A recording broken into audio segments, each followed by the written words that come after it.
ಕಾರ್ಯಕ್ರಮದ ಅಧ್ಯಕ್ಷತೆಯನ್ನು ವಹಿಸಿದಂತ ನಾಡೋಜಿ ಡಾಕ್ಟರ್ ಬರಗೂರು ರಾಮಚಂದ್ರ ಸಾಹೇಬ್ರೆ, ವೇದಿಕೆ ಮೇಲಿದ್ದಂತ ಇನ್ನೋರ್ವ ಮಾಜಿ ಸಂಸದರು, ಈಗ ಅಭಿನಂದನಾ ಸಮಿತಿಯ ಗೌರವ ಅಧ್ಯಕ್ಷರಾದಂತ ಡಾಕ್ಟರ್ ಕೆ.ಸಿ. ರಾಮಮೂರ್ತಿ ಅವರು, ಈ ಕಾರ್ಯಕ್ರಮದ ಕೇಂದ್ರ ಬಿಂದು,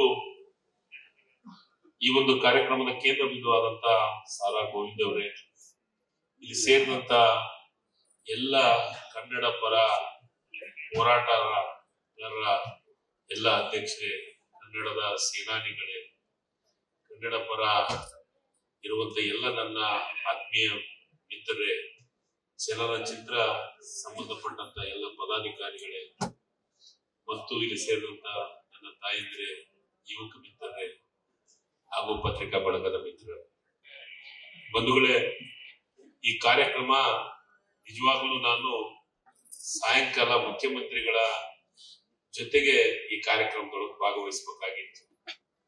ಅನಿವಾರ್ಯ ಕಾರಣದಿಂದ ನಾನು ನನ್ನ ಕ್ಷೇತ್ರಕ್ಕೆ ಹೋಗುವ ಬೇರೆ ಕಾರ್ಯಕ್ರಮ ಇರೋದ್ರಿಂದ ನಾನು ಬೆಳಗ್ಗೆ ಬರ್ತೀನಿ ಅಂತ ಸಾರಾ ಗೋವಿಂದ್ ಅವರಿಗೆ ನಾನು ವಿನಂತಿಯನ್ನ ಮಾಡಿದೆ. ಆದ್ರೆ ನನ್ನ ದೈವ ಏನೋ ಗೊತ್ತಿಲ್ಲ, ಕಾರ್ಯಕ್ರಮದ ಉದ್ಘಾಟನೆ ನಮ್ಮ ರಾಜ್ಯದ ಉಪಮುಖ್ಯಮಂತ್ರಿಗಳಂತ ಸನ್ಮಾನ್ಯ ಡಿ.ಕೆ. ಶಿವಕುಮಾರ್ ಸಾಹೇಬರು ಉದ್ಘಾಟನೆ ಮಾಡಬೇಕಾಗಿದೆ. ಆದ್ರೆ ಆ ಉದ್ಘಾಟನೆ ಭಾಗ್ಯ ನನಗ್ ಒದಗಿ ಬಂದಿದೆ. ಅದು ಏನಾದ್ರು ಒದಗಿ ಬಂದಿದೆ ಅಂತ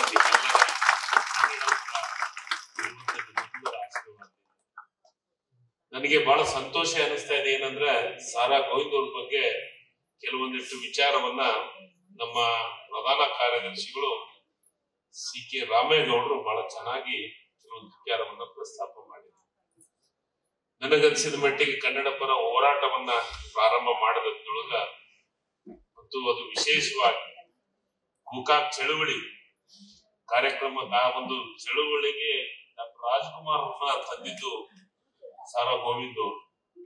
ಆ ಟೈಮ್ದೊಳಗ ನಾನು ಹುಟ್ಟಿದ ಊರಿಗೆ ಬಂದಿದ್ರು ಡಾಕ್ಟರ್ ರಾಜ್ಕುಮಾರ್ ಅವರು ಮತ್ತು ಸಾರಾ ಗೋವಿಂದ್ ಅವರು. ಬಹಳ ಸಣ್ಣ ಹುಡುಗನಾಗಿದ್ದು ಅವರು.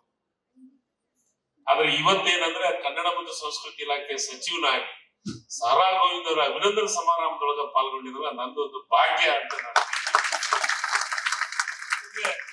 ಕನ್ನಡಕ್ಕೆ ಸಾಕಷ್ಟು ಹೋರಾಟವನ್ನ ಮಾಡೋದ್ರ ಜೊತೆಗೆ ಡಾಕ್ಟರ್ ರಾಜ್ಕುಮಾರ್ ಅವರು, ರಾಜ್ಕುಮಾರ್ ಅಂದ್ರೆ ಒಂದು ವಿಶೇಷ, ಅವ್ರ ಹೆಸರೇ ಒಂದು ವಿಶೇಷ, ಅವರಲ್ಲಿ ಇರುವಂತ ಕಲೆ ಅದು ವಿಶೇಷವಾದಂತದ್ದು. ಅಂತ ಕಾರ್ಯಕ್ರಮ ಅವ್ರನ್ನ ಕನ್ನಡ ಚಳವಳಿಗೆ ತರುವಂತ ಕೆಲಸವನ್ನು ಮಾಡಿದ್ರು. ಅದರ ಜೊತೆಗೆ ನಾನು ಕನ್ನಡ ಮತ್ತು ಸಂಸ್ಕೃತಿ ಇಲಾಖೆಯ ಸಚಿವನಾದ್ಮೇಲೆ ನನಗೊಂದು ಭಾಗ್ಯ ಏನ್ ಸಿಕ್ತು ಅಂದ್ರೆ, ಕರ್ನಾಟಕ ಅಂತ ಹೆಸರಿಟ್ಟ 50 ವರ್ಷದ ಕಾರ್ಯಕ್ರಮ, ಇಡೀ ಒಂದು ವರ್ಷದ ಕಾರ್ಯಕ್ರಮ ಮಾಡುವಂತ ಅವಕಾಶ ನನಗ್ ಸಿಕ್ತು. ಆ ಅವಕಾಶ ಸಿಕ್ಕಿದ್ರೊಳಗೆ ನಾನು ಒಂದು ವಿಚಾರ ಮಾಡಿದ್ವಿ, ಅದು ವಿಶೇಷವಾಗಿ ರಾಯಚೂರೊಳಗೆ ಗೋಕಾಕ್ ಚಳುವಳಿಯ ಹೋರಾಟಗಾರರಿಗೆ ಹಿನ್ನೋಟ ಮತ್ತು ಮುನ್ನೋಟ ಅಂತ ಒಂದು ಕಾರ್ಯಕ್ರಮವನ್ನ ಮಾಡಿದ್ವಿ. ಆ ಕಾರ್ಯಕ್ರಮ ಮಾಡೋದ್ರ ಮುಖಾಂತರ ಸಾರಾ ಗೋವಿಂದ್ ಅವ್ರನ್ನ ಅವತ್ತ ರಾಯಚೂರೊಳಗೆ ನನಗೆ ಸನ್ಮಾನ ಮಾಡುವಂತ ಅವಕಾಶ ಸರ್ಕಾರದಿಂದ ಸನ್ಮಾನವನ್ನ ಮಾಡಿದ್ವಿ.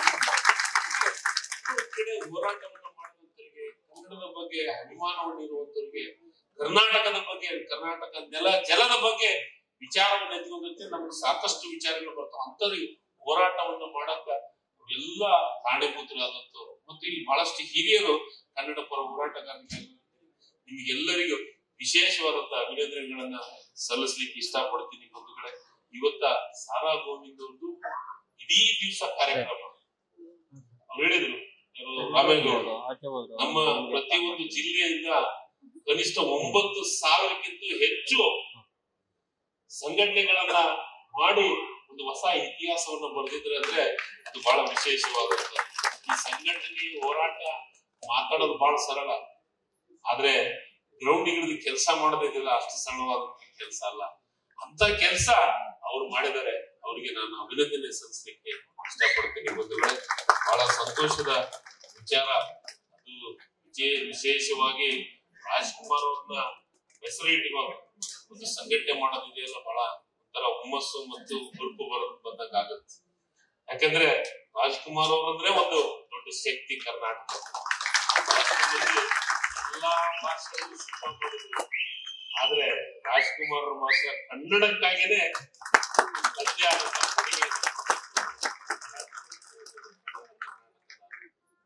ರಾಜ್ಕುಮಾರ್ ಅವರಂತ ಹೆಮ್ಮೆಯನ್ನು ಹೇಳ್ಕೊಂತೀವಿ ಅಂತ ಒಂದು ಸಂಘಟನೆ ಅಧ್ಯಕ್ಷರಾಗಿ, ಚಲನಚಿತ್ರ ಸಂಘದ ಅಧ್ಯಕ್ಷರು 2 ಸತಿ ಅಧ್ಯಕ್ಷರಾಗಿ ಮತ್ತು ಕನ್ನಡಕ್ಕಾಗಿ ಹೋರಾಟವನ್ನ ಮಾಡೋದ್ರ ಮುಖಾಂತರ ಕರ್ನಾಟಕದ ಜಲ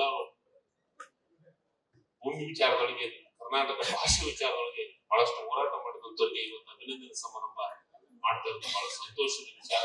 ಬಹಳ ಅವಶ್ಯಕತೆ ಇತ್ತು. ಈ ರೀತಿ ಇದ್ದವನ್ನೆಲ್ಲ ಸನ್ಮಾನ ಮಾಡೋದ್ರ ಮುಖಾಂತರ ಮಾಡಿದ್ರೆ ಹೋರಾಟ ಮಾಡೋದ್ರಿಗೆ ಫಲನೂ ಸಿಕ್ಕಂಗಾಗತ್ತೆ. ಅದೆಲ್ಲ ಒಂದ್ ಕಡೆ ಒಂದು ಫಲ ಅಂದ್ರೆ ಪ್ರಾಮಾಣಿಕವಾಗಿ ಮಾಡಿದಂತವರಿಗೆ ಒಂದು ಶಕ್ತಿ ಕೊಟ್ಟಂಗಾಗುವಂತ ಕಾರ್ಯಕ್ರಮ. ಇವತ್ತ ಎಲ್ಲಾ ಸಮಿತಿ ಅಭಿನಂದನಾ ಸಮಿತಿಯವರಿಗೆ ಬಹಳ ವಿಶೇಷವಾದಂತ ಅಭಿನಂದನೆ. ಬಹಳ ಖುಷಿ ಅನಿಸ್ತದೆ ಈ ಕಾರ್ಯಕ್ರಮ ನಡೀಲಿ. ಸಾಯಂಕಾಲದವರೆಗೂ ಅದರ ಜೊತೆಗೆ ಸಾಂಸ್ಕೃತಿಕ ಕಾರ್ಯಕ್ರಮಗಳು ನಡೀತಾ ಇದ್ದಾವೆ. ಸಾಂಸ್ಕೃತಿಕ ಕಾರ್ಯಕ್ರಮಗಳು ಚೆನ್ನಾಗಿ ಆಗ್ಲಿ. ಮತ್ತು ಅದರ ಜೊತೆಗೆ ಸಾಯಂಕಾಲ ಸನ್ಮಾನ್ಯ ಮುಖ್ಯಮಂತ್ರಿಗಳು, ನಮ್ಮ ಮುಖ್ಯಮಂತ್ರಿಗಳು ಅಂದ್ರೆ ಬಹಳ ವಿಶೇಷವಾದಂತವ್ರು. ಕನ್ನಡದ ವಿಚಾರದಾಗ, ಕರ್ನಾಟಕದ ವಿಚಾರದೊಳಗ ಬಹಳ ಮುಖ್ಯಮಂತ್ರಿಗಳನ್ನ ನೋಡಿದೀನಿ. ಅದ್ರೊಳಗ ವಿಶೇಷವಾಗಿ ಕನ್ನಡದ ಬಗ್ಗೆ ಅಭಿಮಾನಿಗಳಂದ್ರೆ ಯಾರಾದ್ರೂ ಮುಖ್ಯಮಂತ್ರಿಗಳಂದ್ರೆ ಸನ್ಮಾನ್ಯ ಸಿದ್ದರಾಮಯ್ಯನವರು. ಯಾಕಂದ್ರೆ ಅವ್ರಿಗೆ ನಮ್ಮ ಅಧಿಕಾರಿಗಳಿಗೆ ಬಹಳ ನೇರವಾದ ಸಂದೇಶವನ್ನು ಕೊಡ್ತಾರೆ. ನಿಮ್ಮ ಫೈಲು ಕನ್ನಡದಾಗನೇ ಇರ್ಬೇಕು.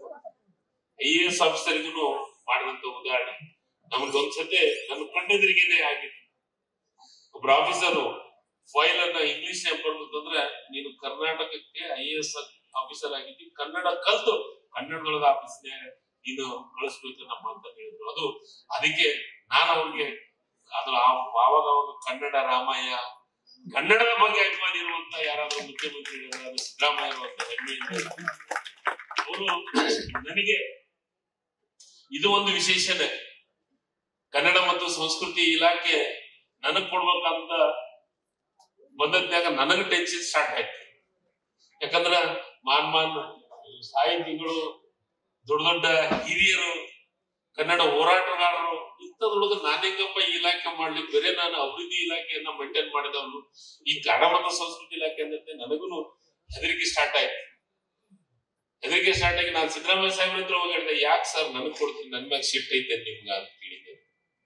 ಯಾಕೆ ಅದು ಸರ್, ಕನ್ನಡ ಮತ್ತು ಸಂಸ್ಕೃತಿ ಇಲಾಖೆ ನಾನು ಸಾಹಿತ್ಯನೂ ಅಲ್ಲ, ಕಲಾವಿದನೂ ಅಲ್ಲ, ಏನೂ ಅಲ್ಲ, ನನಗೆ ಈ ಇಲಾಖೆ ಕೊಟ್ಟಿಲ್ಲ, ನೀನು ಮಾಡ್ತೀನಿ, ಮಾಡ್ಲೇಬೇಕು ಅಂತ. ಅವಾಗ ನನಗೆ ಇಲ್ಲಿ ಬಂದದ್ದೇ ಗೊತ್ತಾಯ್ತು, ಇದು ಬಹಳ ದೊಡ್ಡ ಸಮುದ್ರ. ಕನ್ನಡ ಮತ್ತು ಸಂಸ್ಕೃತಿ ಇಲಾಖೆ ಅನ್ನೋದು ಬಹಳ ದೊಡ್ಡ ಸಮುದ್ರ. ಅದ್ರೊಳಗ ದೊಡ್ಡ ಹೋರಾಟಗಾರರು, ಸಾಹಿತಿಗಳು, ಇವ್ರ ಜೊತೆಗೆ ಪ್ರೀತಿ ವಿಶ್ವಾಸದಿಂದ ಇರುವಂತರು. ಅವರು ನನಗೆ ಬಹಳಷ್ಟು ಸಲಹೆಗಳನ್ನು ಕೊಡ್ತಾ ಇರ್ತಾರೆ. ಬಹಳಷ್ಟು ಇಲ್ಲಿ ನಮ್ಗ ಹಿರಿಯರು ಅದಾರ, ವೇದಿಕೆ ಮೇಲೆ ಅದಾರ, ಎಲ್ಲರೂ ನನಗೆ ಸಲಹೆಗಳನ್ನು ಕೊಡ್ತಾರ. ಈ ರೀತಿ ಕನ್ನಡದ ಬಗ್ಗೆ ಮಾತಾಡ್ಕೊಂತ ಹೋದ್ರೆ ಬಹಳ ದೊಡ್ಡ ಒಂದೊಂದು ದಿವಸನೇ ಮಾತಾಡಕ್ ಸಾಕಾಗಲ್ಲ, ಅಷ್ಟು ವಿಷಯಗಳು ಇದಾವೆ.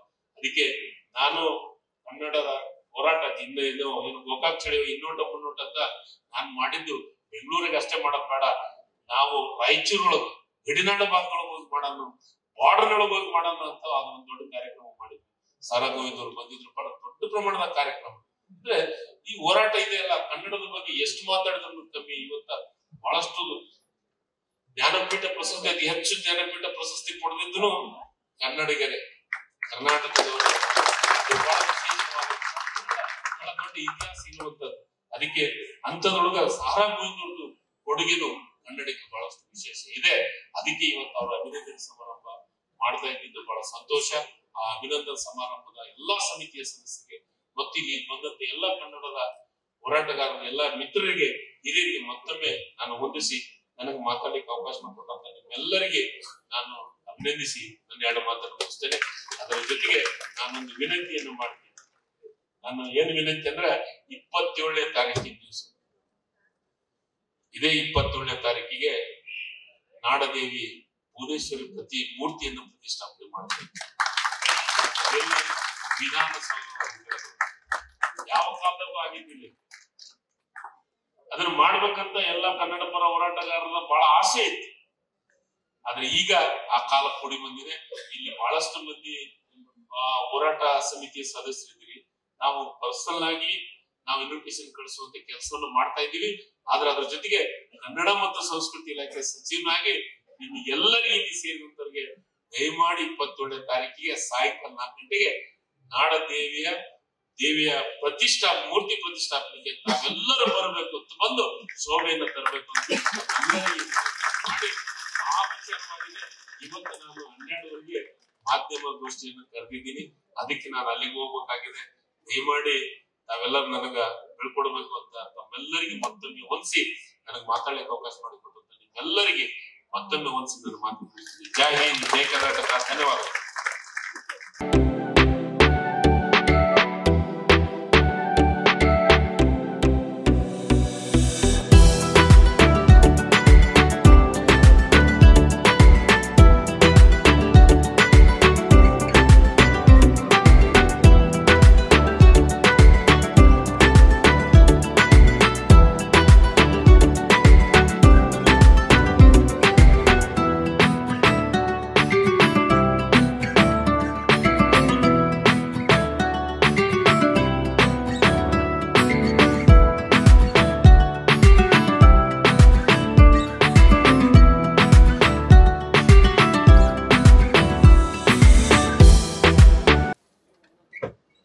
ನಾಡು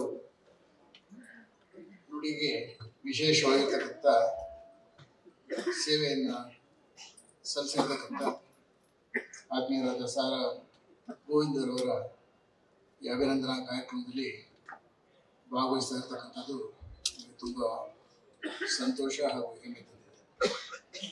ಈ ಕಾರ್ಯಕ್ರಮವನ್ನು ಈಗಾಗಲೇ ಉದ್ಘಾಟನೆ ಮಾಡಿದಾಗ ಅಧ್ಯಕ್ಷ ವಹಿಸಿರ್ತಕ್ಕಂಥ ಆತ್ಮೀಯರು, ಕನ್ನಡದ ವಿಖ್ಯಾತ ಕವಿಗಳು, ಚಿಂತಕರು ಆಗಿರ್ತಕ್ಕಂಥ ಡಾಕ್ಟರ್ ಬೇರೂರು ರಾಮಚಂದ್ರ, ಕಾರ್ಯಕ್ರಮದ ಕೇಂದ್ರ ಬಿಂದುವಾಗಿರ್ತಕ್ಕಂಥ ಸಾರ ಗೋವಿಂದರವರೇ, ನೆರೆತಿದ್ದ ಎಲ್ಲ ಹಿರಿಯರೇ, ಮಹನೀಯರು, ಹಂಪ ನಾಗರಾಜನವರು ಇಲ್ಲಿ ಉಪಸ್ಥಿತರು. ಅವರ ಒಂದು ಉಪಸ್ಥಿತಿಯೇ ಒಂದು ದೊಡ್ಡ ಕಳೆ ತರ್ತಕ್ಕಂತಹ ಒಂದು ಸಂಘ. ಅನೇಕ ಪರಿಚಿತರು, ಸಾಕಷ್ಟು ಕನ್ನಡಕ್ಕಾಗಿ ದುಡಿದಂತಹ ವ್ಯಕ್ತಿಗಳನ್ನು ಇವತ್ತು ನೋಡಲಿಕ್ಕೆ ಒಂದು ಅವಕಾಶವಾಯಿತು. ರಾಮೇಗೌಡರು ಮತ್ತು ಗೋವಿಂದರವರು ನನಗೆ ಕರೆ ಮಾಡಿ ಈ ರೀತಿ ಒಂದು ಕಾರ್ಯಕ್ರಮ ಮಾಡಬೇಕಾಗಿದೆ ಅಂತ ರಾಮೇಗೌಡರು ಹೇಳಿದಾಗ ನನಗೆ ತುಂಬಾ ಸಂತೋಷ ಆಯಿತು. ಇಷ್ಟು ದಿವಸ ಯಾಕೆ ಮಾಡ್ಲಿಕ್ಕೆ ಆಗಲಿಲ್ಲ? ಬಹುಶಃ ನಮ್ಮ ಒಂದು ಭಾಷೆಗೆ ಮತ್ತು ಕನ್ನಡದ ಒಂದು ಹೋರಾಟಕ್ಕೆ ಒಂದು ರೂಪ ಕೊಟ್ಟವರೇ ಸಾರ ಗೋವಿಂದರವರು. ನಾನು ಇಲ್ಲಿ ನಗರದ ಕಾನೂನು ಮತ್ತು ಸುವ್ಯವಸ್ಥೆಯ ಜವಾಬ್ದಾರಿಯನ್ನು ವಹಿಸಿಕೊಂಡಿದ್ದಾಗ,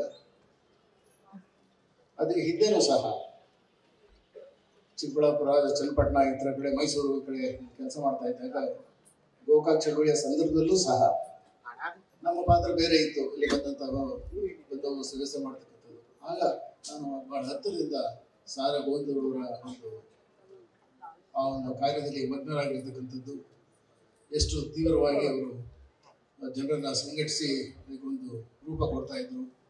ಬೆಂಗಳೂರಲ್ಲಿ ನಡೆದ ಅನೇಕ ಚಳವಳಿಗಳಿಗೆ ಬಹುಶಃ ಪೊಲೀಸ್ ಅಧಿಕಾರಿಯಾಗಿ ಆ ಒಂದು ಚಳವಳಿ ನಿಯಂತ್ರಿಸತಕ್ಕಂತಹ ಜವಾಬ್ದಾರಿ, ಅವ್ರನ್ನ ಹೆಚ್ಚು ಸಮಸ್ಯೆ ಉಂಟು ಮಾಡಿದಾಗ ನೋಡ್ತಕ್ಕಂತಹ ಜವಾಬ್ದಾರಿ, ಎಲ್ಲದರ ಮಧ್ಯೆ ಸಾರ ಗೋವಿಂದರವರ ಒಂದು ಆತ್ಮೀಯತೆ ಬೆಳೆದು ಯಾವ ಒಂದು ಬಹಳ ದೊಡ್ಡ ದೊಡ್ಡ ಕಾರ್ಯಕ್ರಮಗಳು, ದೊಡ್ಡ ದೊಡ್ಡ ಮೆರವಣಿಗೆಗಳು, ದೊಡ್ಡ ದೊಡ್ಡ ಯಾವ ಒಂದು ಗಲಾಟೆ ಆಗ್ತಾ ಇದ್ದಂತಹ ಒಂದು ಪರಿಸ್ಥಿತಿಯಲ್ಲಿ ಸಣ್ಣ ಗಲಾಟೆಗಳು ಆಗಿದ್ರೆ ಆ ಒಂದು ವಿಶ್ವಾಸದ ಪ್ರೀತಿಯಿಂದ ಅವರೆಲ್ಲ ನಿಯಂತ್ರಣ ಮಾಡಿಕೊಂಡು ರಾಮೇಗೌಡರು, ಶಿವಶಂಕರು, ಅನೇಕ ಸ್ನೇಹಿತರು, ಡಾಕ್ಟರ್ ರಾಜ್ಕುಮಾರ್ ಅಭಿಮಾನ ಸ್ನೇಹಿತ, ಎಲ್ಲ ಸ್ನೇಹಿತರು, ವೆಂಕಟೇಶ್ ಕಾಣಿಸ್ತಾ ಇದ್ದಾರೆ. ಎಲ್ಲರೂ ಕೂಡ ಬಹಳ ಎಷ್ಟು ಆಕ್ಟಿವ್ ಆಗಿದ್ರು, ಎಷ್ಟು ಚಟುವಟಿಕೆ ಕೂಡಿದ್ರು ಅಂತ ಹೇಳಿದ್ರೆ ನನಗೆ ಅದನ್ನ ಊಹೆ ಮಾಡ್ಕೊಳ್ಳೋದು ಕಷ್ಟವಾಗ್ತಾ ಇದೆ.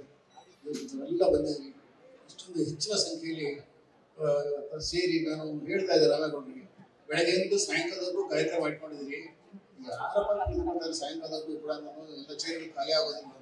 ಸರ್ ನಿಮ್ಗೆ ಗೊತ್ತಿಲ್ಲ, ಬಂದು ನೋಡಿ ಅಂತ ರಾಮೇಗೌಡರು ಹೇಳಿದ್ರು. ಯಾವತ್ತೂ ಆ ರೀತಿಯಿಂದ ಜನ ತುಂಬಿರ್ತಾರೆ, ಬೆಳಗ್ಗೆಯಿಂದಲೂ ಇಲ್ಲಿ ಯಾವುದೇ ಒಂದು ಸ್ಥಳ ಇರೋದಿಲ್ಲ, ಅಷ್ಟು ಜನ ಸೇರಿರ್ತಾರೆ. ನೀವು ನೋಡಿ ತುಂಬ ಸಂತೋಷ ಆಯಿತು. ಎಷ್ಟು ಜನ ಎಷ್ಟು ಕಡೆಯಿಂದ ಎಷ್ಟು ಪ್ರೀತಿಯಿಂದ ಅಭಿಮಾನದಿಂದ ಇಲ್ಲಿ ಸೇರಿದ್ದಾರೆ ಅಂತ. ಸಾರ ಗೋವಿಂದರವರ ವ್ಯಕ್ತಿತ್ವ ಅಂತ ಎಲ್ಲರನ್ನ ಆಕರ್ಷಿತಕ್ಕಂತಹ ವ್ಯಕ್ತಿತ್ವ. ಅವರಿಗೆ ಭಗವಂತ ಒಳ್ಳೇದು ಮಾಡಲಿ, ಹೆಚ್ಚಿನ ಆಯಸ್ಸು ಆರೋಗ್ಯ ಕೊಟ್ಟು ಅವ್ರನ್ನ ಕಾಪಾಡಿ ಅಂತ ಈ ಸಂದರ್ಭದಲ್ಲಿ ಹಾರೈಸಿ ಈ ಸಮಾರಂಭದಲ್ಲಿ ಹಾಜರಿರತಕ್ಕಂಥ ಅವಕಾಶ ಮಾಡಿಕೊಟ್ಟಂತ ಎಲ್ಲರಿಗೆ ನನ್ನ ಹೃದಯ ತುಂಬಿದ ಧನ್ಯವಾದಗಳನ್ನು ಹೇಳಿ ನಾನು ಮಾತು ಮುಗಿಸ್ತೇನೆ. ಜೈ ಹಿಂದ್.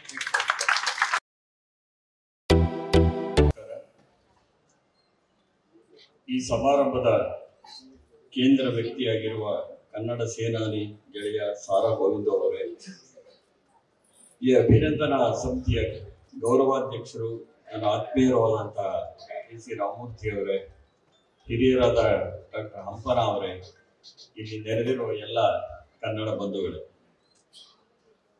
ಈಗಾಗಲೇ ಸಮಾರಂಭ ಸಾಕಷ್ಟು ತಡವಾಗಿದೆ. ಉದ್ಘಾಟನಾ ಸಮಾರಂಭ ಮುಗಿದು ಮುಂದಿನ ಸಮಾರಂಭ 2 ಉಪನ್ಯಾಸಗಳನ್ನು ನೀಡುವಂತಹ ಘಟಕ ಏನಿದೆ ಅದು ಮುಗಿಯುವಂತಹ ಸಂದರ್ಭದಲ್ಲಿ ನಾನು ಅಧ್ಯಕ್ಷ ಭಾಷಣ ಮಾಡಕ್ಕೆ ನಿಂತಿದ್ದೇನೆ. ಹಾಗಾಗಿ ನಿಮ್ಮ ಸಮಯವನ್ನು ಹೆಚ್ಚು ತೆಗೆದುಕೊಳ್ಳದೆ ಸಾಕಷ್ಟು ಸಂಕ್ಷಿಪ್ತವಾಗಿ ಕೆಲವು ವಿಚಾರಗಳನ್ನ ನಿಮ್ಮ ಜೊತೆ ಹಂಚಿಕೊಳ್ಳೋದಕ್ಕೆ ನಾನು ಇಷ್ಟಪಡ್ತೇನೆ. ಸಾರಾ ಗೋವಿಂದ ಅವರ ಬಗೆಗೆ ಯಾಕೆ ಅಭಿಮಾನ ಅಂದ್ರೆ, ಒಂದು ಸಾಮಾನ್ಯ ನೆಲೆಯಿಂದ ಬಂದು ಅಸಾಮಾನ್ಯವಾದಂತಹ ಎತ್ತರಕ್ಕೆ ಏರಿದಂತಹ ಒಬ್ಬ ಕನ್ನಡದ ಹೋರಾಟಗಾರ ಅನ್ನೋದು ಬಹಳ ಮುಖ್ಯವಾದ ಸಂಗತಿ. ಅವರ ಸಾಮಾಜಿಕ ವಲಯ, ಅವರ ಆರ್ಥಿಕ ವಲಯ ಇದನ್ನೆಲ್ಲ ಗಮನಿಸಿದಾಗ ಅವರು ಅತ್ಯಂತ ಸಾಮಾನ್ಯ ವಲಯದಿಂದ ಬಂದಂಥವರು. ಆದ್ರೆ ನಿರಂತರವಾದಂತಹ ಪರಿಶ್ರಮ, ಸಂಕಲ್ಪ, ನಾನು ಮಾಡಲೇಬೇಕು ಕೆಲಸ ಎನ್ನುವಂತಹ ಕಾರ್ಯದಕ್ಷತೆಯ ಕಾರಣಕ್ಕಾಗಿ ಅವರು ಇವತ್ತು ಇಂಥದೊಂದು ಅಭೂತಪೂರ್ವವಾಗಿರ್ತಕ್ಕಂಥ ಅಭಿನಂದನಾ ಸಮಾರಂಭದ ಕೇಂದ್ರ ವ್ಯಕ್ತಿಯಾಗುವ ಸಂದರ್ಭ ಬಂದಿದೆ ಅಂತ ನಾನು ಭಾವಿಸ್ಕೊಂಡಿದ್ದೇನೆ. ಇದೊಂದು ವಿಶೇಷವಾದ ಸಮಾರಂಭ. ಇಲ್ಲಿ ಇದು ಕಣ್ತುಂಬಿಸಿಕೊಳ್ಳುವ ಸಮಾರಂಭವೂ ಹೌದು, ಕಿವಿ ತುಂಬಿಸಿಕೊಳ್ಳುವ ಸಮಾರಂಭನೂ ಹೌದು. ಈಗಾಗಲೇ ನಮ್ಮ ಕಿಕ್ಕೇರಿ ಕೃಷ್ಣಮೂರ್ತಿಯವರ ನೇತೃತ್ವದಲ್ಲಿ ಹಾಡುಗಳನ್ನು ನೀವು ಕೇಳಿದ್ದೀರಿ, ಶಿವರತಂಗಡಿಯವರ ಭಾಷಣ, ರಾಮಮೂರ್ತಿಯವರ ಭಾಷಣ ಕೇಳಿದ್ದೀರಿ. ಇನ್ನೂ ನಮ್ಮ ಸ್ನೇಹಿತರು ಉಪನ್ಯಾಸವನ್ನ ಮಾಡಲಿದ್ದಾರೆ. ಸಾಯಂಕಾಲ ಸಿದ್ದರಾಮಯ್ಯನವರು ಮಾನ್ಯ ಮುಖ್ಯಮಂತ್ರಿಗಳು ಬರಲಿದ್ದಾರೆ. ಹೀಗಾಗಿ ಇಡೀ ವಾತಾವರಣ ಕಣ್ಣು ತುಂಬಿಕೊಳ್ಳುವಂತೆ ಇದ್ರೆ ಇಲ್ಲಿ ನಡೀತಿರುವಂತಹ ಕಾರ್ಯಕ್ರಮ, ವೇದಿಕೆಯ ಕಾರ್ಯಕ್ರಮ ಕಿವಿ ತುಂಬಿಸಿಕೊಳ್ಳುವ ಕಾರ್ಯಕ್ರಮ ಅಂತ ನಾನು ಅಂದ್ಕೊಂಡಿದ್ದೇನೆ. ಇದೊಂದು ಅಸಾಮಾನ್ಯವಾದಂತಹ ಸಾಧನೆಯನ್ನ ಮಾಡಿರುವ ಕನ್ನಡ ಪರ ಕ್ಷೇತ್ರದಲ್ಲಿ ಮಾಡಿರ್ತಕ್ಕಂಥ ಸಾರಾ ಗೋವಿಂದ ಅವರ ಬಗೆಗೆ ಮಾತಾಡಬೇಕಾದ್ರೆ ರಾಜ್ಕುಮಾರ್ ಅವರನ್ನ ಬಿಟ್ಟು ಮಾತಾಡೋದಕ್ಕೆ ಸಾಧ್ಯವೇ ಇಲ್ಲ ಅಂತ ಅನ್ಕೊಂಡಿದ್ದೇನೆ. ಯಾಕೆಂತಂದ್ರೆ ಸಾರಾ ಗೋವಿಂದು ಎನ್ನುವ ಹೆಸರು ಹೆಚ್ಚು ಪ್ರಸಿದ್ಧವಾದದ್ದೇನೇನೆ ಡಾಕ್ಟರ್ ರಾಜ್ಕುಮಾರ್ ಅಭಿಮಾನಿ ಸಂಘದ ಮುಖಾಂತರವಾಗಿ.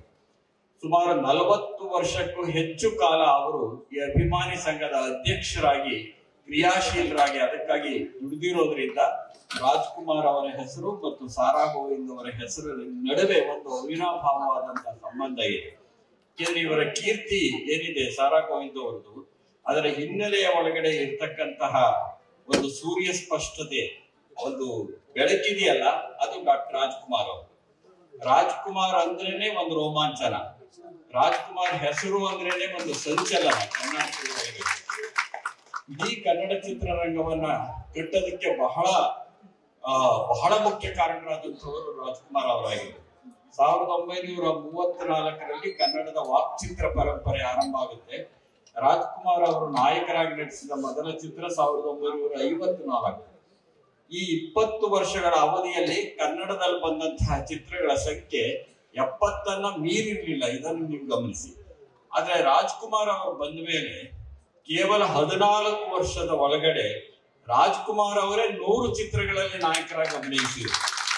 ಅಂದ್ರೆ ರಾಜ್ಕುಮಾರ್ ಕನ್ನಡ ಚಿತ್ರರಂಗಕ್ಕೆ ಕೊಡುಗೆ ಏನು ಅಂತ ಯಾರಾದ್ರೂ ಕೇಳೋರಿದ್ರೆ ಇಷ್ಟು ಚಿತ್ರಗಳು ಬರಕ್ಕೆ ಹೇಗೆ ಸಾಧ್ಯ ಆಯ್ತು ಅಂದ್ರೆ ಕನ್ನಡದ ಪ್ರೇಕ್ಷಕ ವರ್ಗ, ಕನ್ನಡದ ಸದಭಿರುಚಿಯ ಮನಸ್ಸಿರ್ತಕ್ಕಂಥವ್ರು ಒಬ್ಬ ಸದಭಿರುಚಿಯ ಒಬ್ಬ ನಾಯಕನನ್ನ, ಅದ್ಭುತ ಪ್ರತಿಭಾವಂತರನ್ನ ಕಾಯ್ತಾ ಇದ್ರು. ಹಾಗಾಗಿ ರಾಜ್ಕುಮಾರ್ ಬಂದ ನಂತರದಲ್ಲಿ ಇಡೀ ಚಿತ್ರರಂಗ ಇದೆಯಲ್ಲ, ಚಿತ್ರರಂಗ ಒಂದು ಉದ್ಯಮವಾಗಿ ಬೆಳೀತು. ಅಷ್ಟೇ ಅಲ್ಲ, ಒಂದು ಸದಭಿರುಚಿಯ ವಲಯವಾಗಿ ಬೆಳೀತು. ಅವರು ರಾಜ್ಕುಮಾರ್ ಅವರು. ಆನಾ ಕೃಷ್ಣರಾಯರ್ ಹೆಸರನ್ನು ನೀವು ಕೇಳಿರ್ತೀರಿ. ಕನ್ನಡದಲ್ಲಿ ಅವರು ಕಾದಂಬರಿ ಸಾರ್ವಭೌಮ ಅಂತ ಹೆಸರು ಗಳಿಸಿದವರು. ಕಾದಂಬರಿ ಸಾರ್ವಭೌಮ ಅಂತ ಹೆಸರು ಗಳಿಸಿದಂತಹ ಆನಾ ಕೃಷ್ಣರಾಯರು ನಟ ಸಾರ್ವಭೌಮ ಅನ್ನುವಂತ ಹೆಸರನ್ನ ಗಳಿಸಿದಂತ ರಾಜ್ಕುಮಾರ್ ಅವರ ಬಗೆಗೆ ಒಂದು ಮಾತನ್ನ ಹೇಳ್ತಾರೆ. ರಾಜ್ಕುಮಾರ್ ಅವರು ಕನ್ನಡ ಚಿತ್ರಗಳಲ್ಲಿ ಮಾತ್ರವೇ ಅಭಿನಯಿಸ್ತೀನಿ ಎನ್ನುವ ಸಂಕಲ್ಪವನ್ನ ಮಾಡದೆ ಹೋಗಿದ್ದಿದ್ರೆ ಕನ್ನಡ ಚಿತ್ರ ಜಗತ್ತು ಎನ್ನುವ ಅಸ್ಮಿತೆಯೇ ಉಳಿತಿರ್ಲಿಲ್ಲ. ಈ ಮಾತನ್ನ ಹೇಳಿದವರು ಆನಂದಿಸಿದ್ದಾರೆ. ಈ ಮಾತು ಎಷ್ಟು ನಿಜ ಅಂತ ಅನ್ಕೋಬಹುದು ನೀವು. ಈಗ ರಾಜ್ಕುಮಾರ್ ಅವರ ಬಗೆಗೆ ಸುಮಾರು 9,000ಕ್ಕೂ ಹೆಚ್ಚು ಅಭಿಮಾನಿ ಸಂಘಗಳಿವೆ. ಈ ಹಿನ್ನೆಲೆಯನ್ನ ನಾನು ಯಾಕೆ ಹೇಳ್ತಿದ್ದೀನಿ ಅಂತಂದ್ರೆ 9,000ಕ್ಕೂ ಹೆಚ್ಚು ಅಭಿಮಾನಿ ಸಂಘಗಳಿರ್ತಕ್ಕಂತಹ ಒಬ್ಬ ಡಾಕ್ಟರ್ ರಾಜ್ಕುಮಾರ್ ಅವರ ಪ್ರಮುಖವಾದಂತಹ ಅಭಿಮಾನಿ ಸಂಘ ಇದೆಯಲ್ಲ, ಅದಕ್ಕೆ ಅಧ್ಯಕ್ಷರಾಗಿದ್ದಂಥವ್ರು ಸಾರಾ ಗೋವಿಂದ್ ಅವರು. ಅವರಿಗಿಂತ ಹಿಂದೆ ಕೆಲವರು ಅಧ್ಯಕ್ಷರಾಗಿದ್ರು. ಆ ನಂತರದಲ್ಲಿ ಇವರು ಅಧ್ಯಕ್ಷರಾದ ನಂತರದಲ್ಲಿ 40 ವರ್ಷಗಳಲ್ಲಿ ರಾಜ್ಕುಮಾರ್ ಅಭಿಮಾನಿ ಸಂಘದ ಹೆಸರಿನಲ್ಲಿ ಕನ್ನಡದ ಹೋರಾಟವನ್ನು ಕಟ್ಟಿದ್ದಾರೆ. ಜನಾಂಗದ ಪರವಾಗಿ ಹೋರಾಟ ಮಾಡಿದ್ದಾರೆ, ಭಾಷೆಯ ಪರವಾಗಿ ಹೋರಾಟ ಮಾಡಿದ್ದಾರೆ, ಗೋಕಾಕ್ ಚಳವಳಿಯಲ್ಲಿ ತೊಡಗಿಸಿಕೊಂಡಿದ್ದಾರೆ ಇವರು. ಇದು ಬಹಳ ಸೂಕ್ಷ್ಮವಾದಂತಹ ಜಾಗ ಅಂತ ನಾನು ಅಂದ್ಕೊಂಡಿದ್ದೇನೆ. ಅನೇಕರು ಅಂದ್ಕೊಂಡ ಹಾಗೆ ಈ ಅಭಿಮಾನಿ ಸಂಘದ ಅಧ್ಯಕ್ಷ ಆಗೋದಿದೆಯಲ್ಲ ಬಹಳ ಸುಲಭ ಇರ್ಬೋದು. ರಾಜ್ಕುಮಾರ್ ಅವರ ಹೆಸರಿದೆ ಆದ್ರಿಂದ ಸುಲಭ ಅಂತ ಅನೇಕರು ಭಾವಿಸೋದಕ್ಕೆ ಸಾಧ್ಯ. ಆದ್ರೆ ಡಾಕ್ಟರ್ ರಾಜ್ಕುಮಾರ್ ಅಂತಹ ಒಬ್ಬ ಮೇರು ಪ್ರತಿಭೆ, ಶಿಖರಪ್ರಾಯವಾಗಿರ್ತಕ್ಕಂಥವರು, ಕೋಟ್ಯಾಂತರ ಜನ ಗೌರವಿಸ್ತಾ ಇರತಕ್ಕಂತ ಒಬ್ಬ ವ್ಯಕ್ತಿಯ ಹೆಸರಿನ ಸಂಘದ ಅಧ್ಯಕ್ಷರಾಗಿ ಕೆಲಸ ನಿರ್ವಹಿಸಿದೆಯಲ್ಲ, ಅದು ಬಹಳ ಸೂಕ್ಷ್ಮವಾದದ್ದು. ಅದರ ಜೊತೆಗೆ ರಾಜ್ಕುಮಾರ್ ಅವರ ಅಭಿಮಾನಿಗಳನ್ನ ದೇವರೇ ಅಂತ ಕರೆದರು. ಆ ದೇವರಗಳಿಗೆ, ಅವರ ದೇವರ ಆಶಯಕ್ಕೆ ಧಕ್ಕೆ ಆಗಬಾರದು, ರಾಜ್ಕುಮಾರ್ ಅವರ ಹೆಸರಿಗೆ ಚ್ಯುತಿ ಆಗಬಾರದು. ಈ ಎರಡನ್ನೂ ಸಹ ತಂತಿ ನಡೆಗೆಯ ರೀತಿಯಲ್ಲಿ ನಿರ್ವಹಿಸಬೇಕಾಗಿರುತ್ತೆ ಅಭಿಮಾನಿ ಸಂಘದ ಅಧ್ಯಕ್ಷರು. ಇಲ್ಲದಿದ್ರೆ ಅಭಿಮಾನಿ ಸಂಘಗಳು ಏನಾಗಿರುತ್ತವೆ ಅಂತಂದ್ರೆ, ಅಭಿಮಾನಿ ಸಂಘಗಳು ಯಾರ ಹೆಸರಲ್ಲಿ ಇರುತ್ತವೆ ಅವ್ರ ಗೌರವನು ಕಳೀತ್ವೆ, ಅಭಿಮಾನಿಗಳ ಗೌರವನು ಕಳೀತಾ ಹೋಗುತ್ತವೆ ಎಷ್ಟೋ ಸಂದರ್ಭಗಳಲ್ಲಿ. ಹಾಗಾಗಿ ಗೋವಿಂದ ಅವರ ಕೆಲಸ ಬಹಳ ಸುಲಭವಾದ ಕೆಲಸ ಅಲ್ಲ. ರಾಜ್ಕುಮಾರ್ ಅವರ ಹೆಸರಿನಿಂದ ಇವರ ಹೆಸರು ಹೆಚ್ಚು ಪ್ರಖರವಾಗಿ ಪ್ರಕಾಶಮಾನವಾಗಿ ಕೇಳಿಸಿದಿರಬಹುದು, ಕಂಡಿರಬಹುದು. ಆದ್ರೆ ಇಡೀ ಕೆಲಸ ಇದೆಯಲ್ಲ ಅಧ್ಯಕ್ಷರಾದದ್ದು, ಅದು ತಂತಿ ನಡೆಗೆಯ ಕೆಲಸ. ಆ ತಂತಿ ನಡೆಗೆಯ ಕರ್ತವ್ಯವನ್ನ ಅವರು ಚೆನ್ನಾಗಿ ನಿರ್ವಹಿಸಿಕೊಂಡು ಬಂದಿದ್ದಾರೆ ಅಂತ ನಾನು ಭಾವಿಸ್ಕೊಂಡಿದ್ದೇನೆ. 2 ಸಂಸ್ಥೆಗಳ ಮುಖಾಂತರವಾಗಿ ಸಾರಾ ಗೋವಿಂದ್ ಅವರು ಬಹಳ ಪ್ರಸಿದ್ಧಿಯನ್ನ ಪಡೆದದ್ದು. ಒಂದು ಡಾಕ್ಟರ್ ರಾಜ್ಕುಮಾರ್ ಅವರ ಅಭಿಮಾನಿಗಳ ಸಂಘ, ಇನ್ನೊಂದು ಕರ್ನಾಟಕ ಚಲನಚಿತ್ರ ವಾಣಿಜ್ಯ ಮಂಡಳಿ. ಕರ್ನಾಟಕ ಚಲನಚಿತ್ರ ವಾಣಿಜ್ಯ ಮಂಡಳಿಗೆ ಯಾರೇ ಪದಾಧಿಕಾರಿಗಳಾಗಿ ಬರಲಿ, ಅಲ್ಲಿ ಸಾರಾ ಗೋವಿಂದ್ ಅವರ ಒಂದು ಕ್ರಿಯಾಶೀಲತೆ ಅದರ ಹಿನ್ನೆಲೆಯಲ್ಲಿ ಇದ್ದೇ ಇರುತ್ತೆ. ಇದು ವಿಶೇಷವಾದದ್ದು ಅಂತ ತಿಳ್ಕೋಬೇಕು ನೀವು. ಹಾಗಾಗಿ 2 ಸಂಸ್ಥೆಗಳ ಮುಖಾಂತರವಾಗಿ ಸಾರಾ ಗೋವಿಂದ್ ಅವರು ಕೊಟ್ಟಿರುವಂತಹ ಕೊಡುಗೆಯನ್ನ ಈ ಸಂದರ್ಭದಲ್ಲಿ ನಾವು ಜ್ಞಾಪಿಸಿಕೊಳ್ಬೇಕಾಗಿರುತ್ತೆ. ಇಷ್ಟೇ ಅಲ್ಲ, ಅವರು ಬಹುಮುಖಿ ಕ್ರಿಯಾಶೀಲತೆಯಲ್ಲಿ ತೊಡಗಿದಂತವರು. ಅವರು ಮೊದಲು ಚಿತ್ರರಂಗವನ್ನ ಪ್ರವೇಶ ಮಾಡಿದ್ದು ಒಬ್ಬ ಪ್ರೊಡಕ್ಷನ್ ಮ್ಯಾನೇಜರ್ ಆಗಿ, ಅಂದ್ರೆ ನಿರ್ಮಾಣ ನಿರ್ವಹಣೆಕಾರರಾಗಿ ಅಥವಾ ನಿರ್ಮಾಣ ವ್ಯವಸ್ಥಾಪಕರಾಗಿ ಪ್ರವೇಶ ಮಾಡ್ತಾರೆ. ಸುಮಾರು ಚಿತ್ರಗಳಿಗೆ, ಅದು ರಾಜ್ಕುಮಾರ್ ಸಂಸ್ಥೆಗೆ ಸಂಬಂಧಪಟ್ಟಂತಹ ಚಿತ್ರಗಳಲ್ಲಿ ಅವರು ಪ್ರೊಡಕ್ಷನ್ ಮ್ಯಾನೇಜರ್ ಆಗಿ ಕೆಲಸ ಮಾಡ್ತಾರೆ. ಕೆರಳದ ಸಿಂಹ ಇರ್ಬೋದು, ಭಾಗ್ಯವಂತ ಇರ್ಬೋದು, ಕಾಮನ ಬಿಲ್ಲು, ಭಕ್ತ ಪ್ರಹ್ಲಾದ ಇಂಥ ಚಿತ್ರಗಳಿಗೆ ಅವರು ನಿರ್ಮಾಣ ನಿರ್ವಹಣೆಕಾರರಾಗಿರ್ತಾರೆ. ಇದು ಒಂದು ಕೆಲಸ. ಆದ್ರೆ ಸ್ವತಃ ನಿರ್ಮಾಪಕರಾಗ್ತಾರೆ. ಸುಮಾರು 18 ಚಿತ್ರಗಳನ್ನ ಕನ್ನಡದಲ್ಲಿ ಸದಭಿರುಚಿಯ ಚಿತ್ರಗಳನ್ನು ನಿರ್ಮಾಣ ಮಾಡಿದ್ದಾರೆ. ಇದು ಬಹಳ ಮುಖ್ಯವಾದದ್ದು. 7 ಸುತ್ತಿನ ಕೋಟೆ, ಬೆಳ್ಳಿ ಕಾಲುಂಗುರ, ಲಾಲಿ ಹಾಡು, ಕನಸುಗಾರ, ಹೀಗೆ ಅನೇಕ, ಚೆಂದು, ಇಂಥ ಅನೇಕ ಚಿತ್ರಗಳನ್ನ ಹೆಸರಿಸ್ತಾ ಹೋಗ್ಬೋದು. ಅಂದ್ರೆ ಕೇವಲ ಇವರು ಕನ್ನಡ ಪರ ಹೋರಾಟಗಾರ ಅಷ್ಟೇ ಅಲ್ಲ, ವಾಣಿಜ್ಯ ಮಂಡಳಿ ಅಧ್ಯಕ್ಷರಾಗಿದ್ದರು, ಅದ್ರ ಹಿಂದೆ ಇರ್ತಕ್ಕಂಥವ್ರು ಅಷ್ಟೇ ಅಲ್ಲ, ಅಭಿಮಾನಿ ಸಂಘದ ಅಧ್ಯಕ್ಷರೇ ಅಲ್ಲ, ಒಬ್ಬ ಪ್ರೊಡಕ್ಷನ್ ಮ್ಯಾನೇಜರ್ ಆಗಿ, ನಿರ್ಮಾಣ ನಿರ್ವಹಣೆಕಾರರಾಗಿ, ನಿರ್ಮಾಪಕರಾಗಿ ಬೆಳೀತಾರೆ. ಅಷ್ಟೇ ಅಲ್ಲ, 4 ಚಿತ್ರಗಳಲ್ಲಿ ಅಭಿನಯವನ್ನೂ ಮಾಡ್ತಾರೆ. ಅಂದ್ರೆ ಸಾರಾ ಗೋವಿಂದ್ ಅವರ ಪ್ರತಿಭೆ, ಸಾರಾ ಗೋವಿಂದ್ ಅವರ ಕ್ರಿಯಾಶೀಲತೆ ಇದೆಯಲ್ಲ, ಹೀಗೆ ಎಲ್ಲ ಕಡೆ ಹಬ್ಬಿದೆ. ಆದ್ರೆ ಅದರ ಮೂಲ ಕೇಂದ್ರ ಇರೋದು ಕನ್ನಡ ಅಭಿಮಾನದಲ್ಲಿ. ಅವರು ಮೂಲತಃ ಕನ್ನಡದ ಮುಖಾಂತರವಾಗಿಯೇ ಗುರುತಿಸಿಕೊಂಡವರು, ಕನ್ನಡ ಪರ ಹೋರಾಟಗಾರರಿಗೆ ಗುರುತಿಸಿಕೊಂಡವರು, ರಾಜ್ಕುಮಾರ್ ಅವರ ಹೆಸರಿನ ಮುಖಾಂತರ ಗುರುತಿಸಿಕೊಂಡಿರ್ತಕ್ಕಂಥವ್ರು.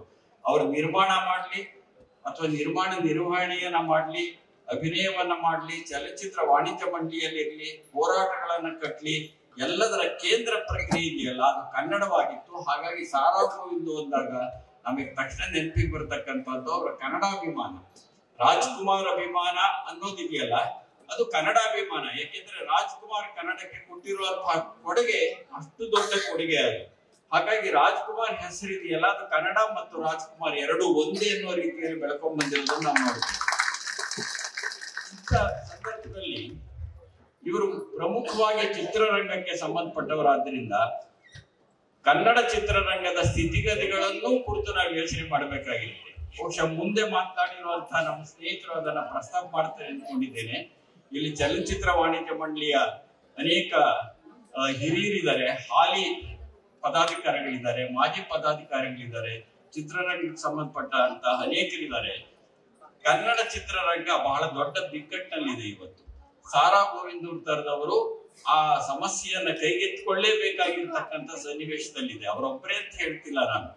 ಎಂತಹ ಬಿಕ್ಕಟ್ಟು ಅಂದ್ರೆ ಉದ್ಯಮವಾಗಿಯೂ ಬಿಕ್ಕಟ್ಟನ್ನು ಎದುರಿಸ್ತಿದೆ, ಕಲೆಯಾಗಿಯೂ ಬಿಕ್ಕಟ್ಟನ್ನು ಎದುರಿಸ್ತಾ ಇದೆ ಕನ್ನಡ ಚಿತ್ರರಂಗ. ನಾನು ಸುಮಾರು 35 ವರ್ಷಗಳ ಹಿಂದೆ ಸಿನಿಮಾನ ಒಂದು ಕಲೋದ್ಯಮ ಅಂತ ಕರೆದೆ ನಾನು. ಕೇವಲ ಉದ್ಯಮನೂ ಅಲ್ಲ, ಕೇವಲ ಕಲೆಯೂ ಅಲ್ಲ. ಎಲ್ಲೆಲ್ಲಿ ಬಂಡವಾಳ ತೊಡಗುತ್ತೋ ಅದೆಲ್ಲ ಉದ್ಯಮ ಅದೇ ಆಗತ್ತೆ. ಆದ್ರೆ ಸಿನಿಮಾ ಕಲೆಯೂ ಹೌದು ಅದು. ಹಾಗಾಗಿ ಕಲಾತ್ಮಕತೆಯನ್ನು ಉಳಿಸ್ಕೊಳ್ಬೇಕಾಗಿರುತ್ತೆ. ಉದ್ಯಮ ಇದೆಯಲ್ಲ, ಆ ಉದ್ಯಮದ ಕೇಂದ್ರವನ್ನು ಉಳಿಸ್ಕೊಳ್ಬೇಕಾಗಿರುತ್ತೆ. ಹೀಗಾಗಿ ಸಿನಿಮಾ ಅನ್ನೋದೊಂದು ಕಲೋದ್ಯಮ. ಆದ್ರೆ ಇವತ್ತೇನಾಗಿದೆ ಯೋಚನೆ ಮಾಡಿ, ಕನ್ನಡದ ವ್ಯಾಪಾರಿ ಚಿತ್ರಗಳಿಗೆ, ಅಥವಾ ನಾನು ಅದನ್ನ ವ್ಯಾಪಾರಿ ಚಿತ್ರ ಅಂತ ಕರೆಯಲ್ಲ, ಮುಖ್ಯವಾಹಿನಿ ಚಿತ್ರಗಳಿಗೂ ಸಹ ಥಿಯೇಟರ್ಗಳು ಸಿಗೋದು ಕಷ್ಟ ಆಗಿದೆ.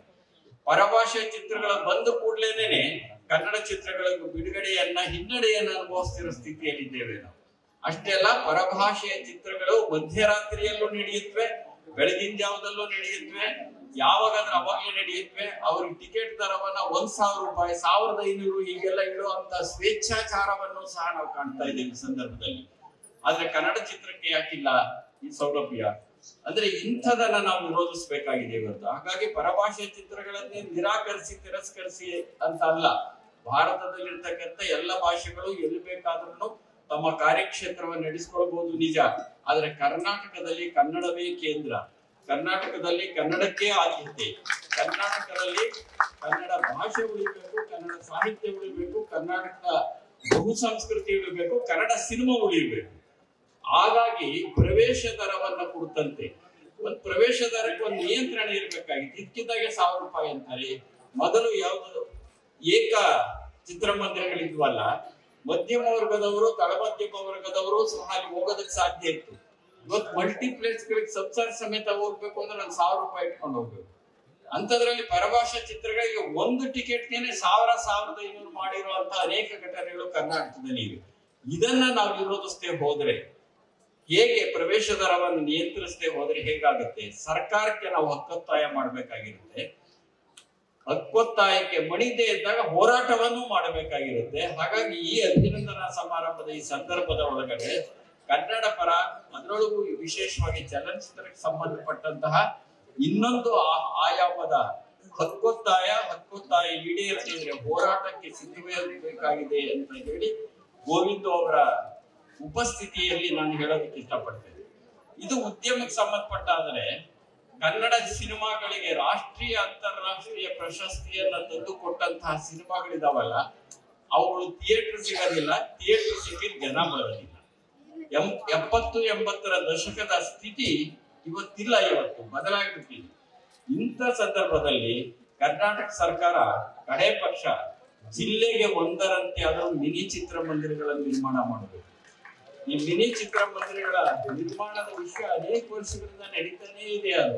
ಆದ್ರೆ ಆಗ್ತಿಲ್ಲ. ಕಡೆ ಪಕ್ಷ ಪ್ರಯೋಗಾತ್ಮಕವಾಗಿ ಬರೀ ಜಿಲ್ಲಾ ಕೇಂದ್ರಗಳಲ್ಲಿ ಒಂದು 200 ಜನ ಹೆಚ್ಚು ಕೂತ್ಕೊಳ್ಳೋದು ಬೇಡ, 200 ಜನ ಸೀಟಿಗಿಂತ ಹೆಚ್ಚಿರದೇ ಇರತಕ್ಕಂತ 150-200 ಜನ ಮಿನಿ ಥಿಯೇಟರ್ಗಳನ್ನ, ಮಿನಿ ಚಿತ್ರಮಂದಿರಗಳನ್ನ ಬಸ್ ಸ್ಟ್ಯಾಂಡ್ಗಳ ಕಟ್ಟಡದ ಮೇಲೆ ಮಾಡಬಹುದು, ರಂಗಮಂದಿರಗಳ ಆವರಣದಲ್ಲಿ ಮಾಡಬಹುದು.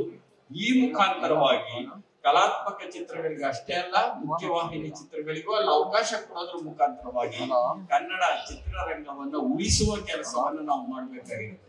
ಹಾಗಾಗಿ ರಾಜ್ಕುಮಾರ್ ಅವರ ಹೆಸರನ್ನು ಹೇಳ್ತೇವೆ ನಾವು, ಸಾರಾ ಗೋವಿಂದ ಅವರನ್ನು ಅಭಿನಂದಿಸ್ತೇವೆ, ಚಿತ್ರರಂಗವಾದ ಅವರ ಕೊಡುಗೆಯನ್ನು ನೆನಪಿಸಿಕೊಳ್ತೇವೆ ಅನ್ನೋ ಈ ಸಂದರ್ಭದ ಒಳಗಡೆನೇ ಇನ್ನೊಂದು ಹಕ್ಕೊತ್ತಾಯ, ಇನ್ನೊಂದು ಹೋರಾಟಕ್ಕೂ ನಾವು ಸಿದ್ಧ ಆಗ್ಬೇಕಾಗಿದೆ ಅಂತ ಹೇಳೋದ್ರ ಮುಖಾಂತರವಾಗಿ ಅಂತ ಹೋರಾಟಗಳೇ ಗೋವಿಂದ ಅವರಿಗೆ ಹೆಸರನ್ನ ತಂದು ಕೊಟ್ಟಿದ್ದು. ಆ ಹೆಸರನ್ನು ಗಳಿಸಿರತಕ್ಕಂತ ಅವರ ಈ ಅಭಿನಂದನಾ ಸಮಾರಂಭದ ಒಳಗಡೆ ನಾನು ಭಾಗವಹಿಸಿದ್ದು ಬಹಳ ಸಂತೋಷ ಆಗಿದೆ. ಹೋರಾಟದ ಕೆಂಚು, ಹೋರಾಟದ ಅಸ್ಮಿತೆ, ಹೋರಾಟದ ಒಂದು ಪ್ರಖರತೆ ಇನ್ನೂ ಜೀವಂತವಾಗಿರಲಿ ಅಂತ ಆಶಿಸ್ತಾ ಅವರಿಗೆ ಅಭಿನಂದನೆಗಳನ್ನು ಸಲ್ಲಿಸಿ ನಾನು ಮಾತನ್ನ ಕೇಳಿದ ನಿಮ್ಗೆಲ್ಲ ನಮಸ್ಕರಿಸ್ತೇನೆ. ನಮಸ್ಕಾರ.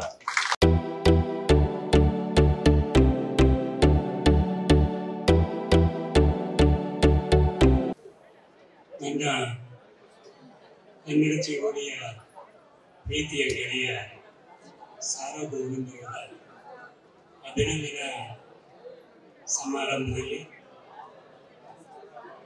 ಗೋಷ್ಠಿಯ ಅಧ್ಯಕ್ಷತೆ ವಹಿಸುವಂತಹ ಹಿರಿಯ ಚಿಂತಕರು, ಸಾಹಿತಿಗಳು ಆದ ಪ್ರೊಫೆಸರ್ ಎಸ್.ಜಿ. ಸಿದ್ದರಾಮಯ್ಯ ಅವರು, ಹಾಗೆ ಇನ್ನೊಂದು ವಿಷಯದ ಬಗ್ಗೆ ಮಾತಾಡಲಿಕ್ಕೆ ಬಂದಿರುವಂತಹ ಗೆಳೆಯ ಶ್ರೀಧರ್ ಮೂರ್ತಿ ಅವರೇ, ದಯವಿಟ್ಟು ನಾನು ಮಧ್ಯದಲ್ಲಿ ಅವರಿಗೆ ಅಡಚಣೆ ಮಾಡೋ ಹಾಗಾಗಿದೆ. ಇದು ಬಹಳ ಮುಖ್ಯವಾದ ವಿಷಯಗಳಾಗಿರೋದ್ರಿಂದ ಈ ಉಪನ್ಯಾಸ ದಯವಿಟ್ಟು ಇಲ್ಲಿ ಸಭಾಂಗಣದಲ್ಲಿ ತುಂಬಾ ಶಾಂತಿಯನ್ನು ಕಾಪಾಡಬೇಕು, ನಿಶಬ್ದವಾಗಿರಬೇಕು, ಸಹಕಾರ ನೀಡಬೇಕು ಅಂತ ವಿಶೇಷವಾದ ಹಾಗೆ ಗೆಳೆಯ ಗೋವಿಂದ ಅವರು, ಎಲ್ಲ ಪ್ರೀತಿಯ ಕನ್ನಡ ಬಂಧು, ರವೀಂದ್ರ ಕಲಾಕ್ಷೇತ್ರ ಸುಮಾರು ವರ್ಷಗಳ ನಂತರ ತುಂಬಿ ತುಳುಕಾಡ್ತಾರೆ. ಅದಕ್ಕೆ ಕಾರಣ ಕನ್ನಡದ ಹೋರಾಟ. 1980ರ ದಶಕವನ್ನ ನೆನಪಿಸುವ ಸಂದರ್ಭ ಇದು. ಹಾಗಾಗಿ ನಾವೆಲ್ಲರೂ ಒಟ್ಟಿಗೆ ಸೇರಿದ್ದೀವಿ. ನಾವ್ಯಾರು ಕೂಡ ಆಗಾಗ ಸೇರ್ತಾ ಇದ್ದು, ಅಷ್ಟು ಬಿಟ್ಟರೆ ಈ ತರ ಒಟ್ಟಿಗೆ ಸೇರುವ ಸಂದರ್ಭ ಸೃಷ್ಟಿಯಾಗಿರಲಿಲ್ಲ. ಆದರೆ ಕನ್ನಡದ ಗೆಳೆಯನಿಗೋಸ್ಕರ ಇವತ್ತು ನೀವು ನಾವು ಎಲ್ಲ ಸೇರಿದ್ದೀವಿ. ಹಾಗಾಗಿ ಬಂಧುಗಳೇ, ಈ ಅಭಿನಂದನಾ ಸಮಾರಂಭದಲ್ಲಿ ಒಂದು 2 ಗೋಷ್ಠಿಗಳನ್ನು ಬಹಳ ವಿಶೇಷ ಗೋಷ್ಠಿಗಳು ಅಂತ ಹೇಳಿ ಏರ್ಪಾటు ಮಾಡಿದ್ದಾರೆ. ಹಾಗಾಗಿ ನನಗೆ ಬಹಳ ಖುಷಿಯಾಯಿತು. ಇಂಥ ಅಭಿನಂದನಾ ಕಾರ್ಯಕ್ರಮದಲ್ಲಿ ಬರೀ ಸನ್ಮಾನ ಮಾಡಿ, ಅಭಿನಂದನಾ ಗ್ರಂಥವನ್ನು ಬಿಡುಗಡೆ ಮಾಡಿ, ಹಾಡಿ ಹೋಗಲಿ, ಅಲ್ಲಿಗೆ ಕೈ ತೊಳ್ಕೊಳ್ಳುವ ಕಾರ್ಯಕ್ರಮ ಇದಲ್ಲ. ಇಲ್ಲಿ ಕನ್ನಡದ ಚಿಂತನೆ ನಡೀತಾ ಇದೆ, ಹಾಗೆ ಕನ್ನಡ ಚಳವಳಿಯ ಚಿಂತನೆ.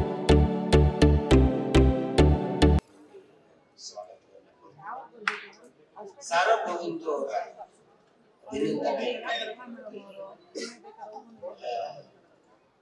ಬಹಳ ಮುಖ್ಯವಾಗಿ ರಾಜ್ಕುಮಾರ್ ಅವರ ಬಗ್ಗೆ ಮಾತನಾಡೋದ್ರಿಂದ ಅವಕಾಶ ಸಿಕ್ಕಿರೋದು ನನ್ನ ಸೌಭಾಗ್ಯ ಅಂತ ಭಾವಿಸ್ತೇನೆ. ಯಾಕೆಂತಂದ್ರೆ ರಾಜ್ಕುಮಾರ್ ಅವರ ಹೆಗ್ಗಳಿಕೆಯನ್ನು ನಾಡಿನ ಮೂಲೆ ಮೂಲೆಗೆ ತಲುಪಿಸಿದವರು ಸಾರಾ ಗೋವಿಂದ.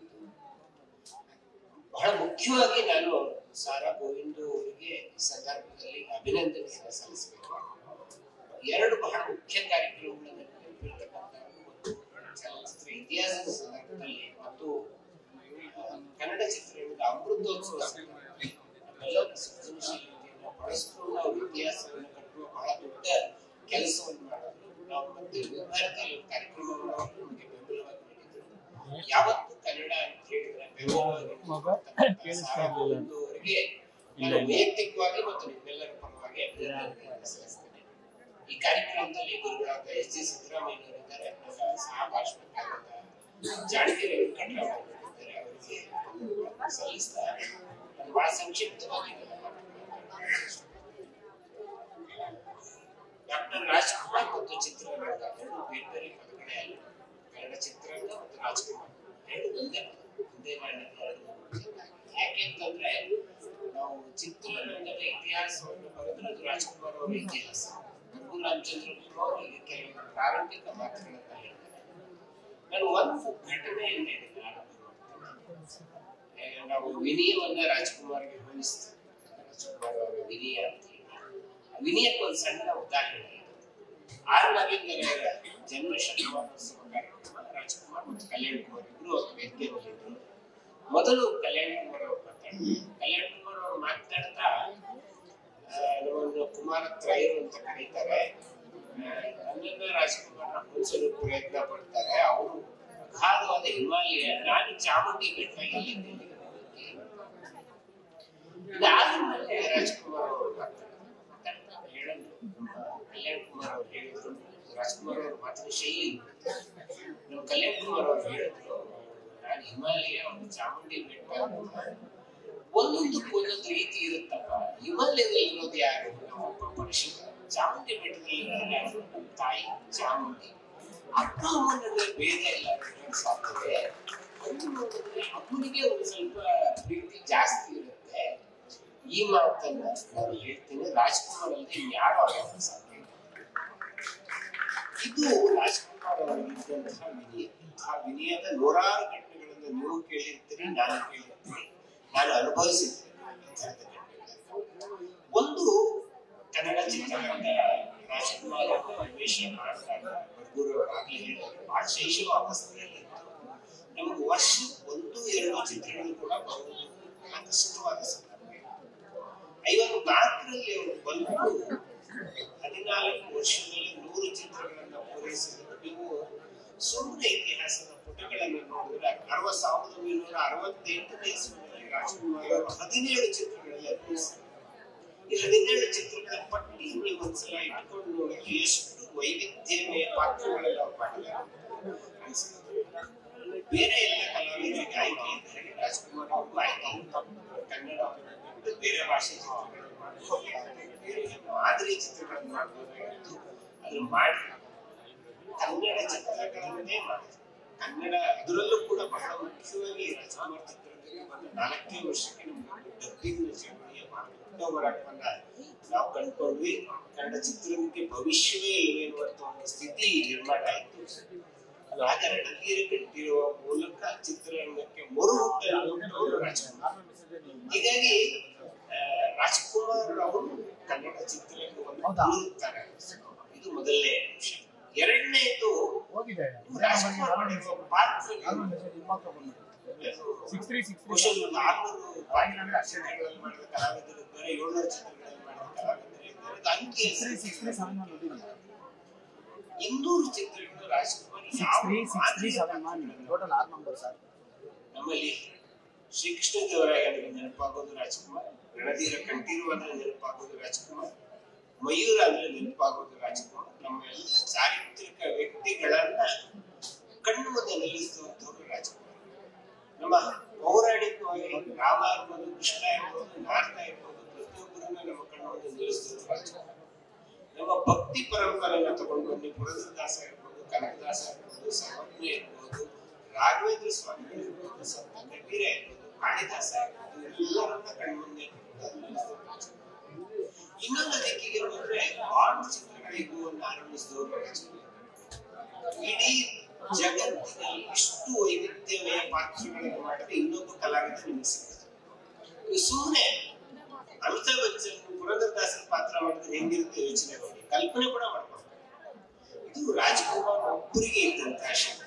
ಹೀಗಾಗಿ ರಾಜ್ಕುಮಾರ್ ಈ ಪಾತ್ರ ವೈವಿಧ್ಯಗಳ ಮೂಲಕ ನಮ್ಮ ಚರಿತ್ರೆಯನ್ನ ನಮ್ಮ ಪಾಲಿಗೆ ತಂದು, ಇತಿಹಾಸವನ್ನು ನಮ್ಮ ಪಾಲಿಗೆ ತಂದು, ಇದಷ್ಟೇ ಅಲ್ಲ ಮಧ್ಯಮ ವರ್ಗದ ಮೌಲ್ಯಗಳನ್ನ ತಂದುಕೊಂಡು, ಒಂದು ಕಾಲದಲ್ಲಿ ಬಹುಶಃ ಕನ್ನಡದ ಎಷ್ಟೋ ಮಹಿಳೆಯರು ಅಮ್ಮ ಅಂತ ರಾಜ್ಕುಮಾರ್ ರೀತಿಯಲ್ಲಿ ಕರೆಸ್ಕೋಬೇಕು ಅಂತ ಇಷ್ಟಪಡ್ತಾರೆ.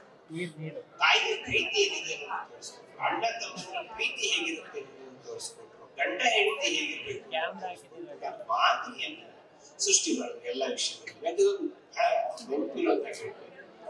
ಒಂದು ಸಂದರ್ಶನ ರಾಜ್ಕುಮಾರ್ ಹೇಳಿದ್ರು, ಎಷ್ಟೆಲ್ಲ ಪಾತ್ರಗಳನ್ನು ಮಾಡಿದ್ರಿ, ನಿಮ್ಗೆ ಮಾಡ್ಲೇಬೇಕು ಅಂತ ಅನಿಸಿ ತಪ್ಪೋದು ಯಾವ್ದಾದ್ರು ಒಂದು ಪಾತ್ರ ಇದೆಯಾ ಅಂತ ನನ್ನ ಮನಸ್ಸಲ್ಲಿ ಅವರು ಹೇಳ್ತಾರೆ ಅಂತ ಅವರು ಟಕ್ಕಂತ ಹೇಳಿದ್ರು. ನನಗೆ ಬಸ್ ಕಂಡಕ್ಟರ್ ಪಾತ್ರ ಮಾಡಕ್ಕೆ ಅವಕಾಶ ಸಿಕ್ಕಿಲ್ಲ. ಅದ್ಭುತವಾದ ಯೋಚನೆ ಅಂದ್ರೆ ಬಹಳ ಅಸಾಮಾನ್ಯ ಪಾತ್ರಗಳ ಬಗ್ಗೆ ರಾಜ್ಕುಮಾರ್ ಯೋಚನೆ ಮಾಡ್ತಾರೆ. ಸಾಮಾನ್ಯ ಜನರ ಪಾತ್ರಗಳ ಬಗ್ಗೆ ಅವರು ಯೋಚನೆ ಮಾಡ್ತಾರೆ. ಇನ್ನೊಂದು ಭಾಷೆಯ ಬಗ್ಗೆ ಎಲ್ಲರೂ ಮಾತಾಡ್ತಾರೆ. ಕನ್ನಡ ರಾಜ್ಕುಮಾರ್ ಮಾತನಾಡುವ ಕನ್ನಡ, ರಾಜ್ಕುಮಾರ್ ಬಳಸುವ ಪದಗಳು, ರಾಜ್ಕುಮಾರ್ ಯಾವ ಉದಾತ್ತ ಅನುದಾತ್ತಗಳನ್ನು ಬಳಸ್ತಾ ಇದ್ರು ಅದು ಕನ್ನಡ ಅನ್ನೋದನ್ನು ಬಹಳ ಸೂಕ್ಷ್ಮವಾಗಿ ಅರ್ಥ ಮಾಡಿದ್ದೀನಿ. ನೀವು ಬೇರೆ ಬೇರೆ ಚಿತ್ರಗಳನ್ನು ನೋಡಬಹುದು. ಕನ್ನಡವನ್ನು ಎಲ್ಲಿ ಮಹಾಪ್ರಾಣವನ್ನು ಹೇಗೆ ಉಚ್ಚಾರಣೆ, ವಲ್ಕ ಪ್ರಾಣವನ್ನು ಹೇಗೆ ಉಚ್ಚಾರಣೆ, ಪದವನ್ನು ಎಲ್ಲಿ ನಿಲ್ಲಿಸಬೇಕು, ಎಲ್ಲಿ ಬಡಿಬೇಕು, ಇದಕ್ಕೆ ನಮಗೆ ರಾಜ್ಕುಮಾರ್ ಮಾತು.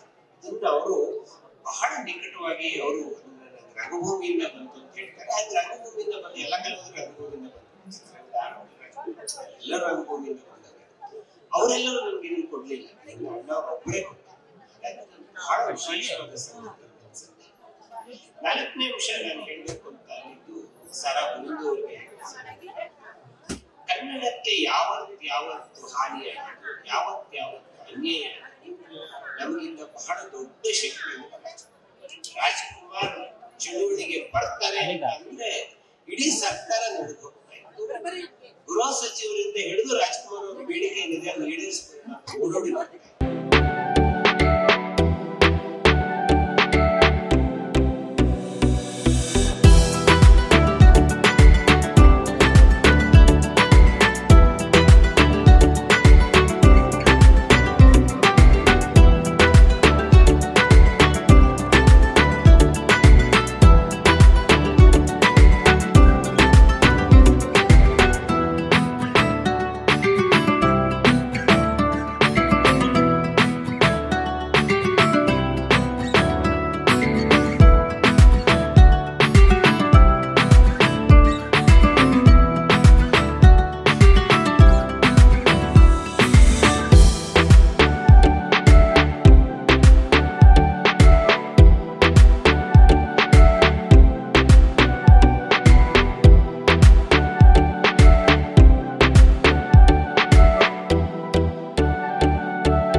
ಗೋವಿಂದು ಅಭಿನಂದನಾ ಸಮಿತಿಯ ವತಿಯಿಂದ ಅತ್ಯಂತ ಪ್ರೀತಿಪೂರ್ವಕ ಮತ್ತು ಗೌರವಪೂರ್ವಕ ಅಭಿಮಾನಪೂರ್ವಕವಾದ ಒಂದು ಸಮಾರಂಭ ಇವತ್ತಿನಲ್ಲಿ ನಡೀತಾ ಇದೆ.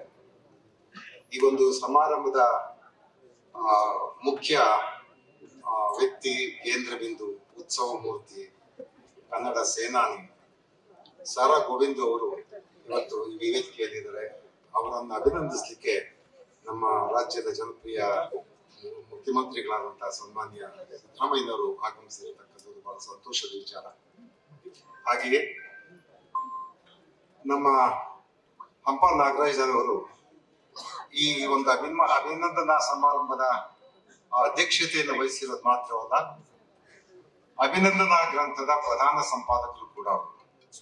ಹಲವು ಸಭೆಗಳೆಲ್ಲ ಮಾಡಿ ನಮ್ಗೆಲ್ಲ ಮಾರ್ಗದರ್ಶನ ಮಾಡಿ ನಾನು ಮತ್ತು ಡಾಕ್ಟರ್ ರಾಜಪ್ಪ ದಾವಾಯಿ ಅವರು ಆ ಪುಸ್ತಕವನ್ನ ರೂಪಿಸ್ಲಿಕ್ಕೆ ತುಂಬಾ ಸಹಕಾರ ನೀಡಿದಂಥವ್ರು. ಅವರು ಇವತ್ತು ಅಧ್ಯಕ್ಷತೆ ವಹಿಸಿದ್ದಾರೆ. ಹಾಗೆಯೇ ಅಭಿನಂದನಾ ಸಮಿತಿಯ ಮಹಾಪೋಷಕರಾದಂತ ಮಾನ್ಯ ರಾಮಲಿಂಗಾರೆಡ್ಡಿ ಅವರು ವೇದಿಕೆಯಲ್ಲಿದ್ದಾರೆ. ನಮ್ಮೆಲ್ಲರ ಬಹಳ ಜನಪ್ರಿಯ ವ್ಯಕ್ತಿ ಮತ್ತು ಅಷ್ಟೇ ಅಲ್ಲ, ಒಂದು ಪಬ್ಲಿಕ್ ಇಂಟೆಲೆಕ್ಚುಯಲ್ ಅಂತ ನಾವೇನ್ ಕರಿತೀವಿ ಅಂತ ಇವತ್ತು ಸದ್ಯಕ್ಕೆ ನನಗೆ ಕಾಣುವಂತ ಏಕಮಾತ್ರ ಕರ್ನಾಟಕದ ವ್ಯಕ್ತಿ ನಮ್ಮ ಬರಗೂರು ರಾಮಚಂದ್ರಪ್ಪನವರಿದ್ದಾರೆ. ಹಲವು ಚಲನಚಿತ್ರ ವಾಣಿಜ್ಯ ಮಂಡಳಿಯ ಅಧ್ಯಕ್ಷರು ನಟ ಸುದೀಪ್ ರವರು ಇದ್ದಾರೆ. ಹಾಗೆ ಇಲ್ಲಿ ಇರ್ತಕ್ಕಂಥ ಸಭೆಯಲ್ಲಿರ್ತಕ್ಕಂಥವ್ರು ತುಂಬಾ ವೈವಿಧ್ಯಮಯವಾದಂತ ಕ್ಷೇತ್ರಗಳಿಂದ ಬಂದಿರತಕ್ಕಂಥ ಎಲ್ಲರೂ ಅವರ ಸಮ್ಮುಖದಲ್ಲಿ ಕನ್ನಡಕ್ಕೆ ಸುಮಾರು 40 ವರ್ಷಗಳ ಹೆಚ್ಚು ದೀರ್ಘಕಾಲದಿಂದ ಹಲವು ಕ್ಷೇತ್ರಗಳಲ್ಲಿ ಕೆಲಸ ಮಾಡ್ತಾರೆ. ಈ ಹೋರಾಟಗಾರರ ಕೆಲಸ ಇರುತ್ತಲ್ಲ, ಅದಕ್ಕೆ ಟೈಮ್ ಅಂತ ಇರೋದು, ಇಂಥದೇ ನಿರ್ದಿಷ್ಟವಾದಂತ ಚೌಕಟ್ಟು ಅಂತ ಇರೋದಿಲ್ಲ. ಅವ್ರಿಗೆ 2 ತರ ಇರುತ್ತೆ. ಒಂದು, ಜನಪ್ರಿಯತೆಯ ಎಲ್ಲಿ ನೋಡಿದ್ರು ಬೆಂಗಳೂರಿನಲ್ಲಿ ಅವರ ಕಟೌಟ್ಗಳು, ಬ್ಯಾನರ್ಗಳು, ಬಂಟಿಂಗ್ಸ್ ಏನೆಲ್ಲ ವಿಧ ಪೋಸ್ಟರ್ಸ್ ಇದೆ.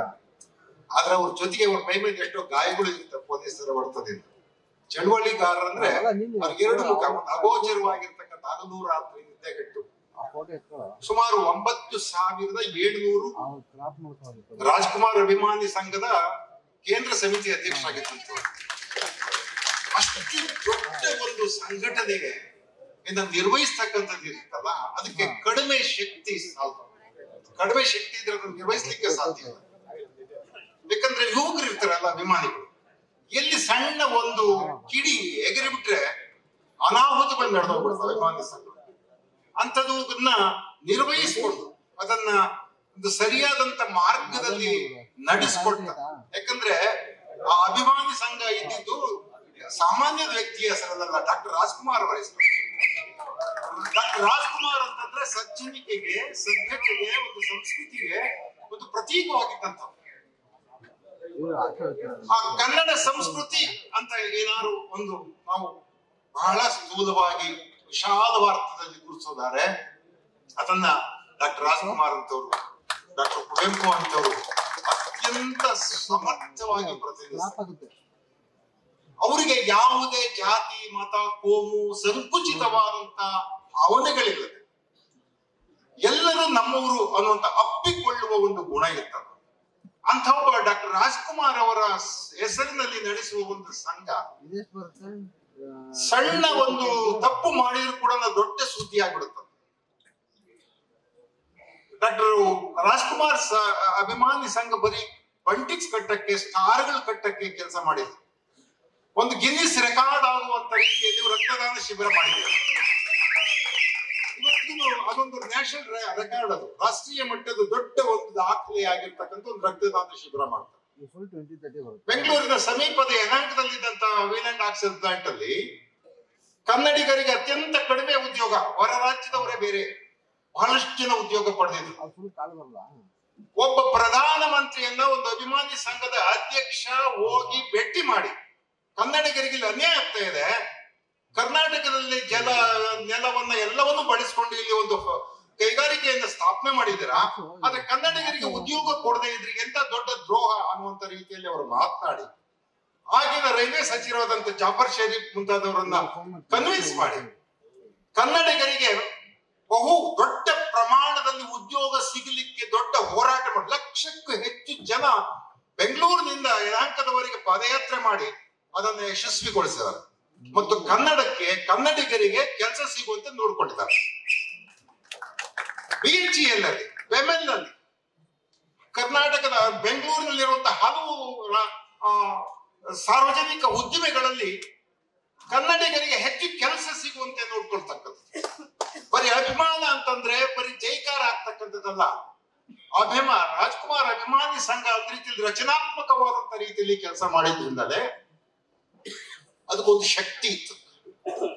ಅದಕ್ಕೆ ಎಂತ ಶಕ್ತಿ ಇತ್ತಂದ್ರೆ 83, 84, 85 ಆ 80ರ ದಶಕದಲ್ಲಿ ನೋಡಿದ್ರೆ ದೊಡ್ಡ ದೊಡ್ಡ ಒಂದು ಅದಕ್ಕೆ ಹೇಗಿತ್ತಂದ್ರೆ ಆಗಿನ ಸರ್ಕಾರ ರಾಜ್ಕುಮಾರ್ ಅಭಿಮಾನಿ ಸಂಘದ ಒಂದು ಮಾತು ಕೇಳಿ ಏನಾದ್ರು ಮಾಡೋಣ ಕನ್ನಡದ ವಿಷಯಕ್ಕೆ ಮಟ್ಟದಲ್ಲಿ ಆ ಒಂದು ಶಕ್ತಿಯನ್ನು ಇದು ಕಡಿಮೆ ಶಕ್ತಿ ಅಲ್ಲ. ಇದು ಎಲ್ಲಿಂದ ಬಂತಂದ್ರೆ ಒಂದು ಡಾಕ್ಟರ್ ರಾಜ್ಕುಮಾರ್ ಹೆಸರು, ಇನ್ನೊಂದು ಆ ಸಂಘಟನೆಯ ಮಾಡಿದಂತ ಸಾರಾ ಗೋವಿಂದ್, ಟಿ ವೆಂಕಟೇಶ್ ಮತ್ತು ಅವರೆಲ್ಲ ಜಾಣಗೆರೆ ವೆಂಕಟರಾಮಯ್ಯ, ಸಿಕ್ಕಿರಾಮೇಗೌಡ ಇಂಥ ದೊಡ್ಡದೊಂದು ಬಳಗವೇ ಅದನ್ನ ನಿರ್ವಹಿಸಿದ್ರು. ಅದಕ್ಕೊಂದು ನೇತಾರ ಸೇನಾನಿ ಆಗಿದ್ದಂತವ್ರು ಸಾರಾ ಗೋವಿಂದ್. ಅವರಿಗಿದ್ದಂತ ಒಂದು ಎಲ್ಲರನ್ನ ಒಳಗೊಳ್ಳುವಂತ ಮತ್ತು ಎಲ್ಲರನ್ನ ಜೊತೆಗೆ ಕರೆದುಕೊಂಡು ಹೋಗುವಂತ ಒಂದು ಶಕ್ತಿ ಇತ್ತಲ್ಲ, ಆ ಶಕ್ತಿಯ ಕಾರಣಕ್ಕಾಗಿ ಡಾಕ್ಟರ್ ರಾಜ್ಕುಮಾರ್ ಅಭಿಮಾನಿ ಸಂಘ ಯಾವತ್ತೂ ಕೂಡ ಕರ್ನಾಟಕದಲ್ಲಿ ಬಹಳ ದೊಡ್ಡ ಕೆಲಸ ಮಾಡ್ಲಿಕ್ಕೆ ಸಾಧ್ಯ ಆಗಿದೆ. ಮತ್ತು ಅಂತ ಒಬ್ಬ ವ್ಯಕ್ತಿಗೆ ಅದೇನ್ ಸಾಮಾನ್ಯವಾದಂತ ಒಂದು ಹೆಂಚಿನ ಮನೆಯಿಂದ ಹುಟ್ಟಿ ಬಂದಂತ ಒಬ್ಬ ವ್ಯಕ್ತಿ ಹೇಗೋ ದಾರಿ ತಪ್ಪಿ ಬೆಂಗಳೂರಿಗೆ ಬಂದು ಇಲ್ಲಿ ಡಾಕ್ಟರ್ ರಾಜ್ಕುಮಾರ್ ಅವರ ಆಶ್ರಯವನ್ನ ಪಡೆದು ಅವರ ಒಂದು ಪ್ರೀತಿಗೆ ಪಾತ್ರರಾಗಿ ಕರ್ನಾಟಕದ ದೊಡ್ಡ ಹೆಸರನ್ನ ಮಾಡಿ ಚಲನಚಿತ್ರ ನಿರ್ಮಾಪಕರಾಗಿ ಎಷ್ಟು ಅದ್ಭುತವಾದಂತ ಲಾಲಿ ಹಾಡು, ಹಾಗೆ ಕಲ್ಲು ಕಲ್ಲಿನಲ್ಲಿ ಹಂಪೆಯನ್ನ ಕುರಿತಂತ ಒಂದು ಹಾಡಿದೆ, ಅದು ಸಿನಿಮಾ ಹಾಡು, ಎಷ್ಟು ಕನ್ನಡದ ಪ್ರೀತಿಯನ್ನು ಹುಟ್ಟಿಸ್ತಕ್ಕಂಥ ಹಾಡು. ಎಷ್ಟೋ ಜನ ನಟಿಯರನ್ನ ಕನ್ನಡಕ್ಕೆ ಪರಿಚಯಿಸಿದಂಥವ್ರು. ಕನ್ನಡಕ್ಕೆ ಮತ್ತು ಕನ್ನಡ ಚಲನಚಿತ್ರಕ್ಕೆ ಯಾವುದೇ ರೀತಿಯ ತೊಂದರೆಗಳು ಬಂದಾಗ, ಅಡ್ಡಿ ಆತಂಕಗಳು ಬಂದಾಗ ಟ್ರಬಲ್ ಶೂಟರ್ ತರ, ವಿಘ್ನ ನಿವಾರಕರ ತರ ಕೆಲಸ ಮಾಡಿರ್ತಕ್ಕಂಥ ಸಾರಾ ಗೋವಿಂದ್ ಅವರಿಗೆ ನಿಮ್ಮೆಲ್ಲರ ಅಭಿಮಾನದ ಒಂದು ಹೊಳೆಯೇ ಹರಿದಿದೆ. ಅಂತ ಒಂದು ಪ್ರೀತಿಗೆ, ಗೌರವಕ್ಕೆ, ಅಭಿಮಾನಕ್ಕೆ ಪಾತ್ರರಾಗಿರ್ತಕ್ಕಂಥ ಸಾರಾ ಗೋವಿಂದ್ ಅವರನ್ನ ಅಭಿನಂದಿಸ್ತಾ, ಇವತ್ತು ಆಗಮಿಸಿರ್ತಕ್ಕಂಥ ಮುಖ್ಯಮಂತ್ರಿಗಳು ಅವರನ್ನ ಅಭಿಮಾನದಿಂದ ಸನ್ಮಾನಿಸ್ಬೇಕು, ಗೌರವಿಸ್ಬೇಕು, ಅವರಿಗೆ ಆ ಪುಸ್ತಕವನ್ನ ಅರ್ಪಿಸ್ಬೇಕು ಅಂತ ಪ್ರಾರ್ಥಿಸ್ತಾ ನನ್ನ ಮಾತುಗಳನ್ನು ಮುಗಿಸ್ತೇನೆ.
ಅವರ ಪರಿಸ್ಥಿತಿರು ಎದುರಾದ್ರೆ ಎಲ್ಲಿಗೋ ಹೊರಟಾಗಿದೆ ಅಂತ ಅಂತಾರೆ.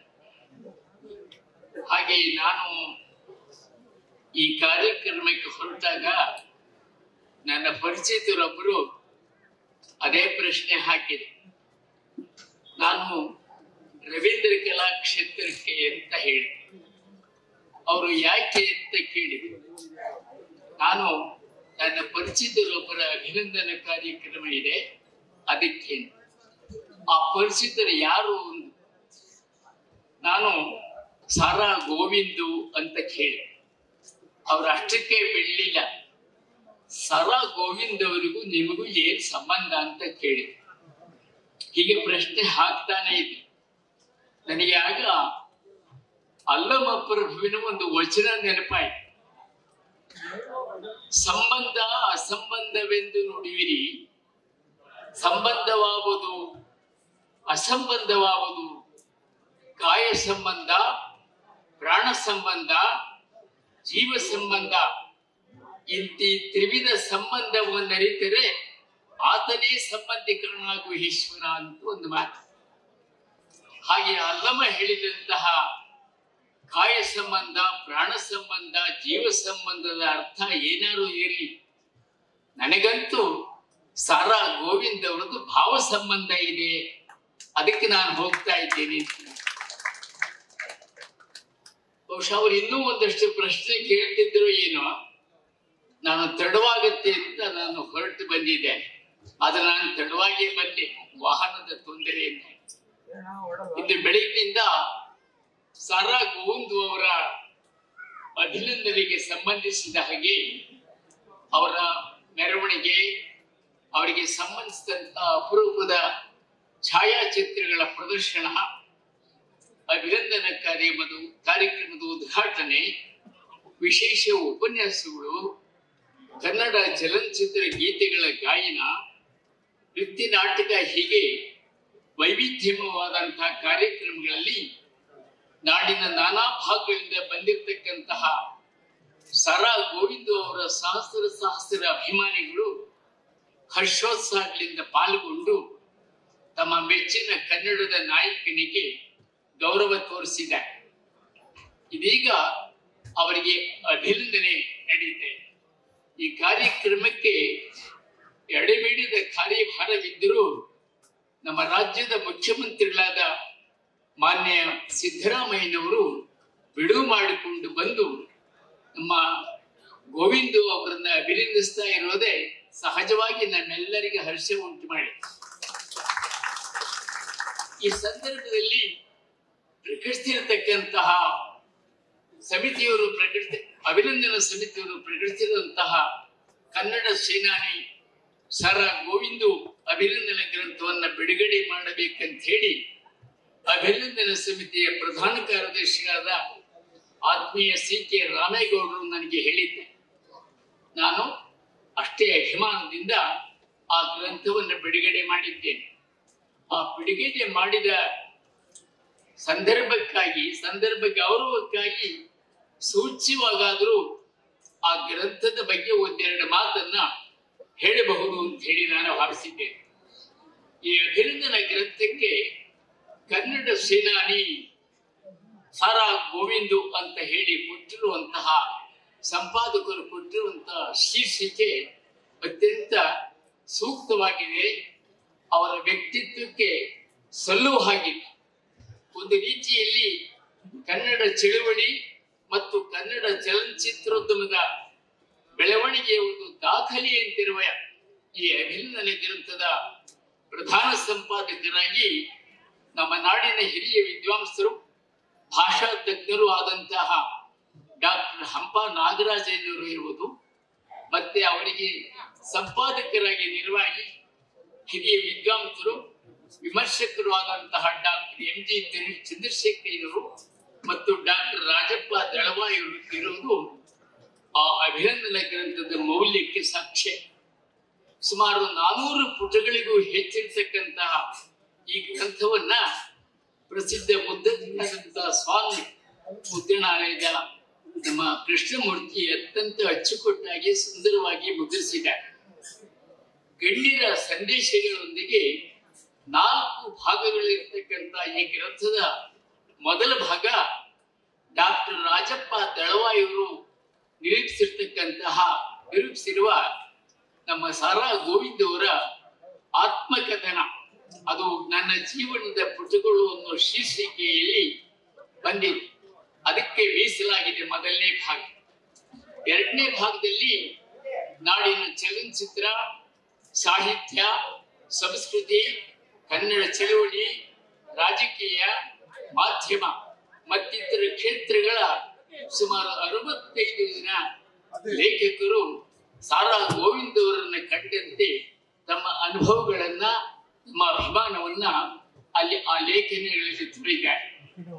ಇಲ್ಲಿನ ಲೇಖಕರು ಸಾರಾ ಗೋವಿಂದ್ ಅವರ ಬಗೆಗೆ ಇಟ್ಟುಕೊಂಡಿರ್ತಕ್ಕಂಥ ಅಭಿಮಾನದ ಸಂಕೇತವಾಗಿ ಅವರನ್ನ ಕನ್ನಡದ ಕಲ್ಪವೃಕ್ಷ, ಕನ್ನಡ ಬದ್ಧ, ಕನ್ನಡ ನಿಷ್ಠ, ಕನ್ನಡ ಸರ್ದಾರ, ಕನ್ನಡದ ಧ್ವನಿ, ಕನ್ನಡದ ಅಸ್ಮಿತೆ, ಕನ್ನಡದ ಕಲಿ, ಕನ್ನಡದ ಖರ್ಜನೆ, ಕನ್ನಡದ ಕನ್ನಡಿ, ಕನ್ನಡದ ಕಣ್ಣು, ಹೀಗೆ ನಾನಾ ಹೆಸರುಗಳಲ್ಲಿ ಕರೆದು ತಮ್ಮ ಅಭಿಮಾನವನ್ನ ವ್ಯಕ್ತ ಮಾಡಿದ್ದಾರೆ.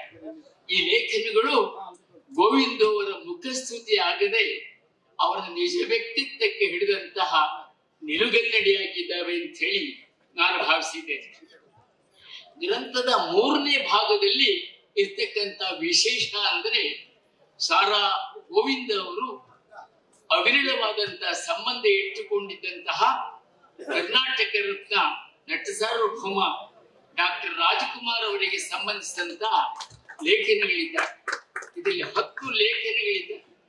ಅವರೊಡನೆ ಆ 10 ಲೇಖನಗಳಲ್ಲಿ ಅವರೊಡನೆ ಅತ್ಯಂತ ನಿಕಟವಾದ ಸಂಬಂಧ ಇಟ್ಟುಕೊಂಡಿದ್ದಂತಹ ನಮ್ಮ ಡಾಕ್ಟರ್ ರಾಜಕುಮಾರ್ ಅವರಿಂದ ಸಂಬಂಧ ಇಟ್ಟುಕೊಂಡಿದ್ದಂತಹ ಪ್ರೊಫೆಸರ್ ಬರಗೂರು ರಾಮಚಂದ್ರಪ್ಪನವರು ಜನಪದ ನಾಯಕ ಡಾಕ್ಟರ್ ರಾಜ್ ಅಂತ ಹೇಳಿ ಒಂದು ಸುದೀರ್ಘ ಲೇಖನವನ್ನು ಬರೆದಿದ್ದಾರೆ. ಅದು ಅತ್ಯಂತ ಗಮನಾರ್ಹವಾದಂತಹ ಲೇಖನ. ಇದು ಆ ಲೇಖನ ಕನ್ನಡ ಚಲನಚಿತ್ರೋದ್ಯಮದ ಒಳ ಹೊರಗನ್ನೆಲ್ಲ ಕಣ್ಣಿಗೆ ಕಟ್ಟುವಂತೆ ಚಿತ್ರಿಸಿದೆ. ಆ ಲೇಖನದಲ್ಲಿ ರಾಜ್ಕುಮಾರ್ ಅವರಿಗೆ ಸಂಬಂಧಿಸಿದಂತೆ ಎಷ್ಟೋ ಜನರಿಗೆ ತಿಳಿದಿದ್ದಂತಹ ಅನೇಕ ಸಂಗತಿಗಳು ಅದರಲ್ಲಿದ್ದಾವೆ. ಈ ಭಾಗದಲ್ಲಿ ಗಮನ ಸೆಳೆಯುವಂತಹ ಮತ್ತೊಂದು ಲೇಖನ ಅಂದ್ರೆ ನಮ್ಮ ಡಾಕ್ಟರ್ ಮಂಜುನಾಥ ಬೊಮ್ಮನಕಟ್ಟಿಯವರು ಬರೆದಿರ್ತಕ್ಕಂಥ ಕುಕಾಕ್ ಚಳವಳಿ ಸ್ವರೂಪ ಮತ್ತು ಫಲಶ್ರುತಿ ಅನ್ನುವಂತಹ ಲೇಖನ. ಅದು ನಮ್ಮ ಕನ್ನಡ ಚಳವಳಿಯ ಬೆಳವಣಿಗೆಯ ಒಂದು ಇತಿಹಾಸವನ್ನೇ ಹೇಳುತ್ತದೆ. ಗ್ರಂಥದ ಕೊನೆಯ ಭಾಗದಲ್ಲಿ ಸಾರಾ ಗೋವಿಂದು ಅವರ ಸಾರ್ವಜನಿಕ ಸೇವಾ ಚಟುವಟಿಕೆಗಳಿಗೆ ಸಂಬಂಧಿಸಿದಂತೆ ಪತ್ರಿಕೆಗಳಲ್ಲಿ ಪ್ರಕಟವಾಗಿರ್ತಕ್ಕಂಥ ಸಚಿತ್ರ ವರದಿಗಳನ್ನ ಕೊಡಲಾಗಿತ್ತು. ಈ ಆರಂಭದ ಪ್ರವೇಶಿಕೆಯಲ್ಲಿ ಪ್ರಧಾನ ಸಂಪಾದಕರಾದ ಡಾಕ್ಟರ್ ಹಂಪ ನಾಗರಾಜಯ್ಯನವರು ತಮಗೆ ನೆರವಾದಂತಹ ಇಬ್ಬರು ಸಂಪಾದಕರ ಸೇವೆಯ ಬಗ್ಗೆ ಮತ್ತು ಸಿ.ಕೆ. ರಾಮೇಗೌಡರ ಬಗ್ಗೆ ಮೆಚ್ಚುಗೆಯನ್ನು ಸೂಚಿಸಿದ್ದಾರೆ. ಸಾರಾ ಗೋವಿಂದ್ ಅವರು ಹುಟ್ಟುವಾಗಲೇ ನನ್ನ ಬದುಕನ್ನ ಕನ್ನಡ ನಾಡು ಮತ್ತು ನುಡಿಗಳ ಹಿತರಕ್ಷಣೆಗಾಗಿ ಮೀಸಲಿಡುತ್ತೇನೆ ಎಂದು ಬಹುಶಃ ನಮ್ಮ ಹೆತ್ತ ತಾಯಿಗೆ ಮಾತು ಕೊಟ್ಟು ಬಂದಿರಬೇಕು. ಆ ಮಾತನ್ನ ನಡೆಸಿದ್ದಾರೆ, ಆ ಕೊಟ್ಟ ಮಾತನ್ನ ನಡೆಸಿದ್ದಾರೆ ಎನ್ನುವುದನ್ನು ನಾವೆಲ್ಲ ನೋಡಿದ್ದೇವೆ. ಸಭ್ಯತೆ, ಸಾತ್ವಿಕತೆ, ಪ್ರಾಮಾಣಿಕತೆ, ಸ್ವಂತಿಕೆ, ವಿಚಾರಶೀಲತೆ, ಮನೋವೈಶಾಲ್ಯತೆ ಇತ್ಯಾದಿಗಳನ್ನ ಜೀವನ ಮೌಲ್ಯಗಳು ಅಂತ ನಾವೇನಾದ್ರು ಕರೆಯೋದಾದರೆ ನಮ್ಮ ಸಾರಾ ಗೋವಿಂದ್ ಅವರು ಅಂತ ಜೀವನ ಮೌಲ್ಯಗಳ ಮೊತ್ತವಾಗಿದ್ದಾರೆ ಅಂತ ಹೇಳಲಿಕ್ಕೆ ಯಾವುದೇ ಇದ್ದಿಲ್ಲ. ಗೋವಿಂದ ಅವರದು ಭಾವಪೂರ್ಣವಾದಂತಹ ನುಡಿ, ಬೆವರುಳ್ಳ ನಡೆ. ಈ ಭಾವ ಮತ್ತು ಬೆವರುಗಳ ಮಧುರ ಸಂಗಮ ಅವರ ಬದುಕು. ಅಹುದಾದರೆ ಅಹುದು ಎನ್ನುವ, ಅಲ್ಲವಾದರೆ ಅಲ್ಲ ಎನ್ನುವ ದಾಕ್ಷಿಣ್ಯಪರತೆ ಇಲ್ಲದ ನ್ಯಾಯನಿಷ್ಠುರಿ ನಮ್ಮ ಸಾರಾ ಗೋವಿಂದ್. ಅವರ ದೃಷ್ಟಿಯಲ್ಲಿ ಜೀವನ ಮೌಲ್ಯ ಅನ್ನೋದು ಹೊರಗಣ್ಣಿನ ಹೊಳಪಲ್ಲ, ಒಳಗಣ್ಣಿನ ಬೆಳಕು. ಗೋವಿಂದ್ ಅವರು ಕನ್ನಡ ನಾಡಿನ ಸೇವೆಗೆ ತೊಡಗಿದ್ದು ಹೊರಗಿನ ಯಾವುದೋ ಪ್ರೇರಣೆಯಿಂದಲ್ಲ, ಅದು ಒಳಗಿನ ಸ್ಫುರಣ, ಅಂತರಂಗದ ಚಿಂತನೆಯಿಂದ ಮೂಡಿ ಬಂದಂತಹ ಶ್ರದ್ಧಾಸಕ್ತಿ. ಅವರ ದೃಷ್ಟಿಯಲ್ಲಿ ಕನ್ನಡ ಕೇವಲ ಭಾಷೆಯಲ್ಲ, ಕನ್ನಡ ನಮ್ಮ ಬದುಕು ಎಂತಲೇ ಕನ್ನಡದ ಸೇವೆಯನ್ನ ಅವರು ಕಾಯಕವನ್ನಾಗಿ ಸ್ವೀಕರಿಸಿದ್ದಾರೆ. ಹಾಗಾಗಿ ಅವರು ನಿಜವಾದಂತಹ ಕನ್ನಡ ಕಾಯಕಶೀಲ ಅಂತ ಅನ್ನಬಹುದು. ಗೋವಿಂದ್ ಅವರು ಕನ್ನಡ ಪರ ಹೋರಾಟಗಳಲ್ಲಿ ಇಷ್ಟೆಲ್ಲ ಮಾಡಿದರೂ ಕೂಡ ಮಾಡಿದೆನೆಂಬುದು ಮನದಲ್ಲಿ ಹೊಳೆಯದಂತೆ ಎಚ್ಚರ ವಹಿಸಿದ್ದಾರೆ. ಅವರು ಹೋರಾಟ ನಡೆಸುತ್ತಲೇ ಬಂದಿರುವ ಕನ್ನಡ ಶಿಕ್ಷಣ ಮಾಧ್ಯಮ, ಕನ್ನಡಿಗರ ಉದ್ಯೋಗಾದ್ಯತೆ, ಕನ್ನಡ ಚಿತ್ರೋದ್ಯಮದ ಬೆಳವಣಿಗೆ ಇತ್ಯಾದಿ ಕನ್ನಡ ಸಂಬಂಧದ ಸಮಸ್ಯೆಗಳು ಇನ್ನೂ ಜೀವಂತವಾಗಿರುವ ಬಗ್ಗೆ ನಮ್ಮ ಗೋವಿಂದ್ ತುಂಬಾ ನೊಂದುಕೊಂಡಿದ್ದಾರೆ. ಇದುವರೆಗಿನ ಸರ್ಕಾರಗಳು ತಾಳಿರ್ತಕ್ಕಂತಹ ಹೊಯ್ದಾಟದ ಧೋರಣೆಯನ್ನು ಗಮನಿಸಿದರೆ ಬಹುಶಃ ಕನ್ನಡ ಹೋರಾಟಗಾರರಿಗೆ ಹೋರಾಟಕ್ಕೆ ಯಾವುದೇ ವಿಷಯ ಇಲ್ಲದಂತಾಗಬಹುದೇನೋ ಅಂತ ತಿಳಿದು ಆ ಸಮಸ್ಯೆಗಳನ್ನ ಇನ್ನೂ ಜೀವಂತವಾಗಿಟ್ಟಿರುವಂತೆ ಕಾಣ್ತದೆ. ಅವರನ್ನು ಅಭಿನಂದಿಸುತ್ತಿರುವ ಮತ್ತು ಒಂದು ರೀತಿಯಲ್ಲಿ ಕನ್ನಡಿಗರ ಸಮಾವೇಶದಂತಿರುವ ಈ ಸಂದರ್ಭದಲ್ಲಾದರೂ ನಮ್ಮ ರಾಜ್ಯ ಸರ್ಕಾರ ಕನ್ನಡ ಮತ್ತು ಕನ್ನಡಿಗರ ಸಮಸ್ಯೆಗಳ ಪರಿಹಾರಕ್ಕೆ ತ್ವರಿತವಾದ ಕ್ರಮ ಕೈಗೊಳ್ಳುವಂತಾಗಲಿ ಅಂತ ಆಶಿಸ್ತಾ ಸಾರಾ ಗೋವಿಂದ್ ಅವರಿಗೆ ನಿಮ್ಮೆಲ್ಲರ ಪರವಾಗಿ ಮತ್ತೊಮ್ಮೆ ನಾನು ಅಭಿನಂದನೆ ಸಲ್ಲಿಸುತ್ತೇನೆ. ಎಲ್ರಿಗೂ ನಮಸ್ಕಾರ. ಈ ಸಮಾರಂಭದಲ್ಲಿ ಕನ್ನಡ ಸೇನಾನಿ ಸಾರಾ ಗೋವಿಂದ್ ಅವರನ್ನ ಅಭಿನಂದಿಸುವುದಕ್ಕಾಗಿ ಬಂದಿರುವ ಕರ್ನಾಟಕದ ಮಾನ್ಯ ಮುಖ್ಯಮಂತ್ರಿಗಳು, ಸಾಮಾಜಿಕ ನ್ಯಾಯದ ಪ್ರಖರ ಪ್ರತೀಕರು ಆಗಿರ್ತಕ್ಕಂತಹ ಮಾನ್ಯ ಶ್ರೀ ಸಿದ್ದರಾಮಯ್ಯ ಅವರೇ, ಈ ಸಮಾರಂಭದ ಕೇಂದ್ರ ವ್ಯಕ್ತಿ ಆತ್ಮೀಯರಾದಂತಹ ಸಾರಾ ಗೋವಿಂದ್ ಅವರೇ, ಸಚಿವರಾದಂತಹ ರಾಮಲಿಂಗಾರೆಡ್ಡಿ ಅವರೇ, ಕರ್ನಾಟಕ ಚಲನಚಿತ್ರ ವಾಣಿಜ್ಯ ಮಂಡಳಿಯ ಅಧ್ಯಕ್ಷರಾದಂತಹ ನರಸಿಂಹಲು ಅವರೇ, ಅಶೋಕ್ ಪಟ್ಟಣ್ಣ ಅವರೇ, ವೆಂಕಟೇಶ್ ಅವರೇ, ಅದರ ಜೊತೆಗೆ ಇಬ್ಬರು ಚಿರಯುವಕರು ಈ ವೇದಿಕೆ ಮೇಲಿದ್ದಾರೆ. ಒಬ್ಬರು 97 ವರ್ಷದ ಗೋರು ಚನ್ನಬಸಪ್ಪನವರು, ಇನ್ನೊಬ್ಬರು 89 ವರ್ಷದ ಹಂಪ ನಾಗರಾಜಯ್ಯನವರು. ಗೋರು ಚನ್ನಬಸಪ್ಪನವರು ಮಾತಾಡ್ತಿದ್ದಾಗ ಅವ್ರ ಕಂಠ ಹೇಗಿತ್ತು ಅಂತ ನೀವು ಕೇಳಿದ್ದೀರಿ. ಹಂಪ ನಾಗರಾಜಯ್ಯನವರು 89 ವರ್ಷ ಆದರೂ ತಮ್ಮ ಚಟುವಟಿಕೆ ಇದೆಯಲ್ಲ, ಬಹಳ ಚಟುವಟಿಕೆಯಿಂದ ಕ್ರಿಯಾಶೀಲರಾಗಿದ್ದಾರೆ. ಹಾಗಾಗಿ ಅವರೆಲ್ಲ ನಮಗೆ ಮಾದರಿ ಅಂತ ನಾನು ಭಾವಿಸ್ಕೊಂಡಿದ್ದೇನೆ. ಹಾಗಾಗಿ ಅವರ ಹೆಸರನ್ನ ಕೊನೆಯಲ್ಲಿ ಹೇಳಿದ್ದು. ಯಾಕೆಂದ್ರೆ ಚಿರಯುವಕರಾದದ್ರಿಂದ ಕೊನೆಯಲ್ಲಿ ಹೇಳೋದು ಸರಿ ಅಂತ ಭಾವಿಸ್ಕೊಂಡು ನಾನು ಹೇಳಿದ್ದೇನೆ. ಈ ಸಮಾರಂಭದಲ್ಲಿ ನಾನು ಆಗಲೇ ಬೆಳಿಗ್ಗೆ ಉದ್ಘಾಟನಾ ಸಮಾರಂಭದಲ್ಲಿ ನಾನು ಮಾತಾಡಿದ್ದೆ. ಮತ್ತೆ ಮಾತಾಡುವ ಅಗತ್ಯ ಇರಲಿಲ್ಲ. ನಾನು ಸಭಿಕನಾಗಿ ಕೂತು ಈ ಕಾರ್ಯಕ್ರಮವನ್ನ ಸವಿಬೇಕು ಅಂತಿದ್ದೆ. ಸಾರಾ ಗೋವಿಂದ್ ಅವರಿಗೆ ನಾನು ಸವಿಯೋದು ಇಷ್ಟ ಇಲ್ಲ ಅಂತ ಕಾಣಿಸುತ್ತೆ. ಹಾಗಾಗಿ ಕರ್ಕೊಂಬಂದು ಇಲ್ಲಿ ಒತ್ತಾಯವಾಗಿ ಇಲ್ಲಿ ಕೂಡಿಸಿದ್ದಾರೆ. ಸಭಿಕರಾಗಿರೋದ್ರಲ್ಲೂ ಒಂದು ಸಂತೋಷ ಇರುತ್ತೆ. ಒಂದ್ ಸಂದರ್ಭನ ಹೇಳಕ್ ಇಷ್ಟಪಡ್ತೇನೆ. ಒಂದ್ ಸಮಾರಂಭ ಗಾಂಧಿ ಭವನದಲ್ಲಿ ಪೌರತ್ವ ಕಾಯ್ದೆಯನ್ನ ಕುರಿತಂತೆ ನಡೀತಾ ಇರ್ತಕ್ಕಂಥ ವಿಚಾರ ಸಂಕಿರಣ. ಆ ವಿಚಾರ ಸಂಕಿರಣಕ್ಕೆ ಸಭಿಕರಾಗಿ ಒಂದು ಮುಂದಿನ ಸಾಲಿನಲ್ಲಿ ಕೂತಂತವರು ಈಗ ಅಭಿನಂದನೆ ಮಾಡಕ್ ಬಂದಿರುವಂತ ಮಾನ್ಯ ಮುಖ್ಯಮಂತ್ರಿ ಸಿದ್ದರಾಮಯ್ಯ ಅವರು. ಆಗ ನಾನು ಒಂದು ಮಾತು ಹೇಳಿದೆ, ಅಧಿಕಾರದಲ್ಲಿರ್ತಕ್ಕಂಥವರು ಬಹಳ ಬಹುದೊಡ್ಡ ರಾಜಕಾರಣಿಗಳು ಸಭಿಕರಾಗಿ ಕೂತಿದ್ದಾರೆ ಅಂದ್ರೆ ಈ ದೇಶದಲ್ಲಿ ಇನ್ನೂ ಪ್ರಜಾಪ್ರಭುತ್ವ ಜೀವಂತವಾಗಿದೆ ಅನ್ನೋ ಅರ್ಥ ಅಂತ ಹೇಳಿದ್ರು. ಹಾಗಾಗಿ ಅವರ ಪುಣ್ಯವನ್ನ ನನಗೆ ಕೊಡಕ್ಕೆ ಇಷ್ಟಪಡ್ಲಿಲ್ಲ ಗೋವಿಂದ ಅವರು. ಇರ್ಲಿ ಪರವಾಗಿಲ್ಲ. ಆದ್ರೆ ಅವರು ನನ್ನನ್ನು ಇಲ್ಲಿ ಕರೆದಿರೋದಕ್ಕೂ ಒಂದು ಉದ್ದೇಶ ಇದೆ. ಬೆಳಿಗ್ಗೆ ನೀವು ಪ್ರಸ್ತಾಪ ಮಾಡಿದ ಒಂದೆರಡು ವಿಷಯಗಳನ್ನ ಮಾನ್ಯ ಮುಖ್ಯಮಂತ್ರಿಯವರ ಗಮನಕ್ಕೆ ನೀವು ತರಬೇಕು ಅಂತ ಅವ್ರು ಹೇಳಿದ್ರಿಂದ ನಾನು ಒಟ್ಟು ಕನ್ನಡ ಚಿತ್ರರಂಗದ ಪರವಾಗಿ ಒಂದೆರಡು ವಿಷಯವನ್ನ ಮಾತಾಡಬೇಕು ಅಂತ ಅವರು ಇಚ್ಛೆ ಪಟ್ಟಿದ್ರಿಂದ ನಾನು ಸಂತೋಷದಿಂದ ಇಲ್ಲಿ ಬಂದು ನಾನು ನಿಂತ್ಕೊಂಡಿದ್ದೇನೆ. ಅದಕ್ಕೆ ಮುಂಚೆ ನಾನು ಹೇಳಲೇಬೇಕು ಏನು ಅಂದ್ರೆ, ಡಾಕ್ಟರ್ ರಾಜ್ಕುಮಾರ್ ಅಭಿಮಾನಿ ಸಂಘ ಅನ್ನೋ ನಡೆಸೋದು ಅತ್ಯಂತ ಸೂಕ್ಷ್ಮವಾದಂತಹ ಗುರುತರವಾದಂತಹ ಜವಾಬ್ದಾರಿ ಅಂತ ನಾನು ಬೆಳಿಗ್ಗೆ ಹೇಳಿದ್ದೆ. ಅದಕ್ಕೆ ಕಾರಣ ರಾಜ್ಕುಮಾರ್ ಅನ್ನೋ ಹೆಸರೇನೇನೆ ಬಹುದೊಡ್ಡ ಮೇರು ಪರ್ವತದಂತಹ ಮೇರು ಶಿಖರದಂತಹ ಹೆಸರು ಅದು ರಾಜ್ಕುಮಾರ್. ಬಹುಶಃ ಇಡೀ ದೇಶದಲ್ಲಿ, ನನಗೆ ಪ್ರಪಂಚದ ವಿಷಯ ಗೊತ್ತಿಲ್ಲ, ಯಾಕೆಂದ್ರೆ ಗೊತ್ತಿದ್ದೆ ಮಾತಾಡಬಾರ್ದು. ಇಡೀ ದೇಶದಲ್ಲಿ ಯಾರಾದ್ರೂ ಒಬ್ಬ ಚಲನಚಿತ್ರ ಕಲಾವಿದರಿಗೆ ಹೆಚ್ಚು ಪುಸ್ತಕಗಳು ಬಂದಿದ್ರೆ ಅದು ಡಾಕ್ಟರ್ ರಾಜ್ಕುಮಾರ್ ಅವರು. ಹಿಂದಿ ನಟರ ಬಗ್ಗೆ ಬಂದಿಲ್ಲ, ತೆಲುಗು ನಟರ ಬಗ್ಗೆ ಬಂದಿಲ್ಲ, ತಮಿಳು ನಟರ ಬಗ್ಗೆ ಬಂದಿಲ್ಲ. ಆದ್ರೆ 100ಕ್ಕೂ ಹೆಚ್ಚು ಪುಸ್ತಕಗಳು ಕರ್ನಾಟಕದಲ್ಲಿ ಡಾಕ್ಟರ್ ರಾಜ್ಕುಮಾರ್ ಅವರ ಬಗ್ಗೆ ಬಂದಿವೆ ಅಂತ ಅದರ ಅರ್ಥ ಏನು ಅಂತಂದ್ರೆ, ರಾಜ್ಕುಮಾರ್ ಅವರು ಕೇವಲ ಚಲನಚಿತ್ರ ನಟರಷ್ಟೇ ಅಲ್ಲ ಅಂತ. ಇಬ್ಬರನ್ನ ಇಲ್ಲಿ ಉದಾಹರಿಸಲೇಬೇಕು ನಾನು. ಒಂದು ರಾಷ್ಟ್ರಕವಿ ಕುವೆಂಪು ಅವರು, ಇನ್ನೊಬ್ರು ಡಾಕ್ಟರ್ ರಾಜ್ಕುಮಾರ್ ಅವರು. ಕುವೆಂಪು ಅವರು ಸಾಹಿತ್ಯ ಕ್ಷೇತ್ರಕ್ಕೆ ಸಂಬಂಧಪಟ್ಟವರಾಗಿದ್ರು ಸಾಹಿತ್ಯ ಕ್ಷೇತ್ರವನ್ನ ಮೀರಿದ ಸಾಂಸ್ಕೃತಿಕ ನಾಯಕರಾದರು. ಹಾಗೆ ರಾಜ್ಕುಮಾರ್ ಅವರು ಸಿನಿಮಾ ಕ್ಷೇತ್ರಕ್ಕೆ ಸಂಬಂಧಪಟ್ಟವರಾಗಿದ್ರು ಸಿನಿಮಾ ಕ್ಷೇತ್ರವನ್ನ ಮೀರಿದ ಸಾಂಸ್ಕೃತಿಕ ನಾಯಕರಾದರು ಕನ್ನಡದಲ್ಲಿ. ಇವರಿಬ್ರು ನಮಗೆ ನಿಜವಾದಂತ ಆದರ್ಶದ ಮಾದರಿಗಳು ಅಂತ ಅಂದ್ಕೊಂಡಿದ್ದೇನೆ. ಆದ್ರೆ ಇಷ್ಟೆಲ್ಲ ಮಾಡಿದ ಸಾಧನೆ ಇದೆಯಲ್ಲ ರಾಜ್ಕುಮಾರ್ ಅವರದು, ಸುಮ್ಮನೆ ಬಂದಿದ್ದಲ್ಲ. ಅದು ಶ್ರಮ, ಸಂಕಲ್ಪ, ಬದ್ಧತೆ, ಸಾಧನೆ ಮಾಡ್ಲೇಬೇಕು ಅಂತಕ್ಕಂಥ ಕಾರಣದಿಂದಲೇ ಬಂದದ್ದು. ಅವ್ರಿಗೆ ಡಾಕ್ಟರೇಟ್ ಬಂತು, ಅವ್ರು ಓದಿದ 3ನೇ ತರಗತಿ. ಆದ್ರೆ ನಾನ್ ಯಾವಾಗ್ಲೂ ಹೇಳ್ತೀನಿ, ಅವರು ಬಹಳ ವಿದ್ವಾಂಸರು. ಯಾವುದರಲ್ಲಿ ಅಂದ್ರೆ ವಿನಯಕ್ಕೆ ವಿದ್ವತ್ತಿನ ಸ್ಥಾನವನ್ನ ದೊರಕಿಸಿಕೊಟ್ಟ ಏಕೈಕ ವ್ಯಕ್ತಿ ರಾಜ್ಕುಮಾರ್. ವಿನಯಕ್ಕೆ ವಿದ್ವತ್ತಿನ ಸ್ಥಾನ ದೊರಕಿಸಿಕೊಟ್ಟವರು.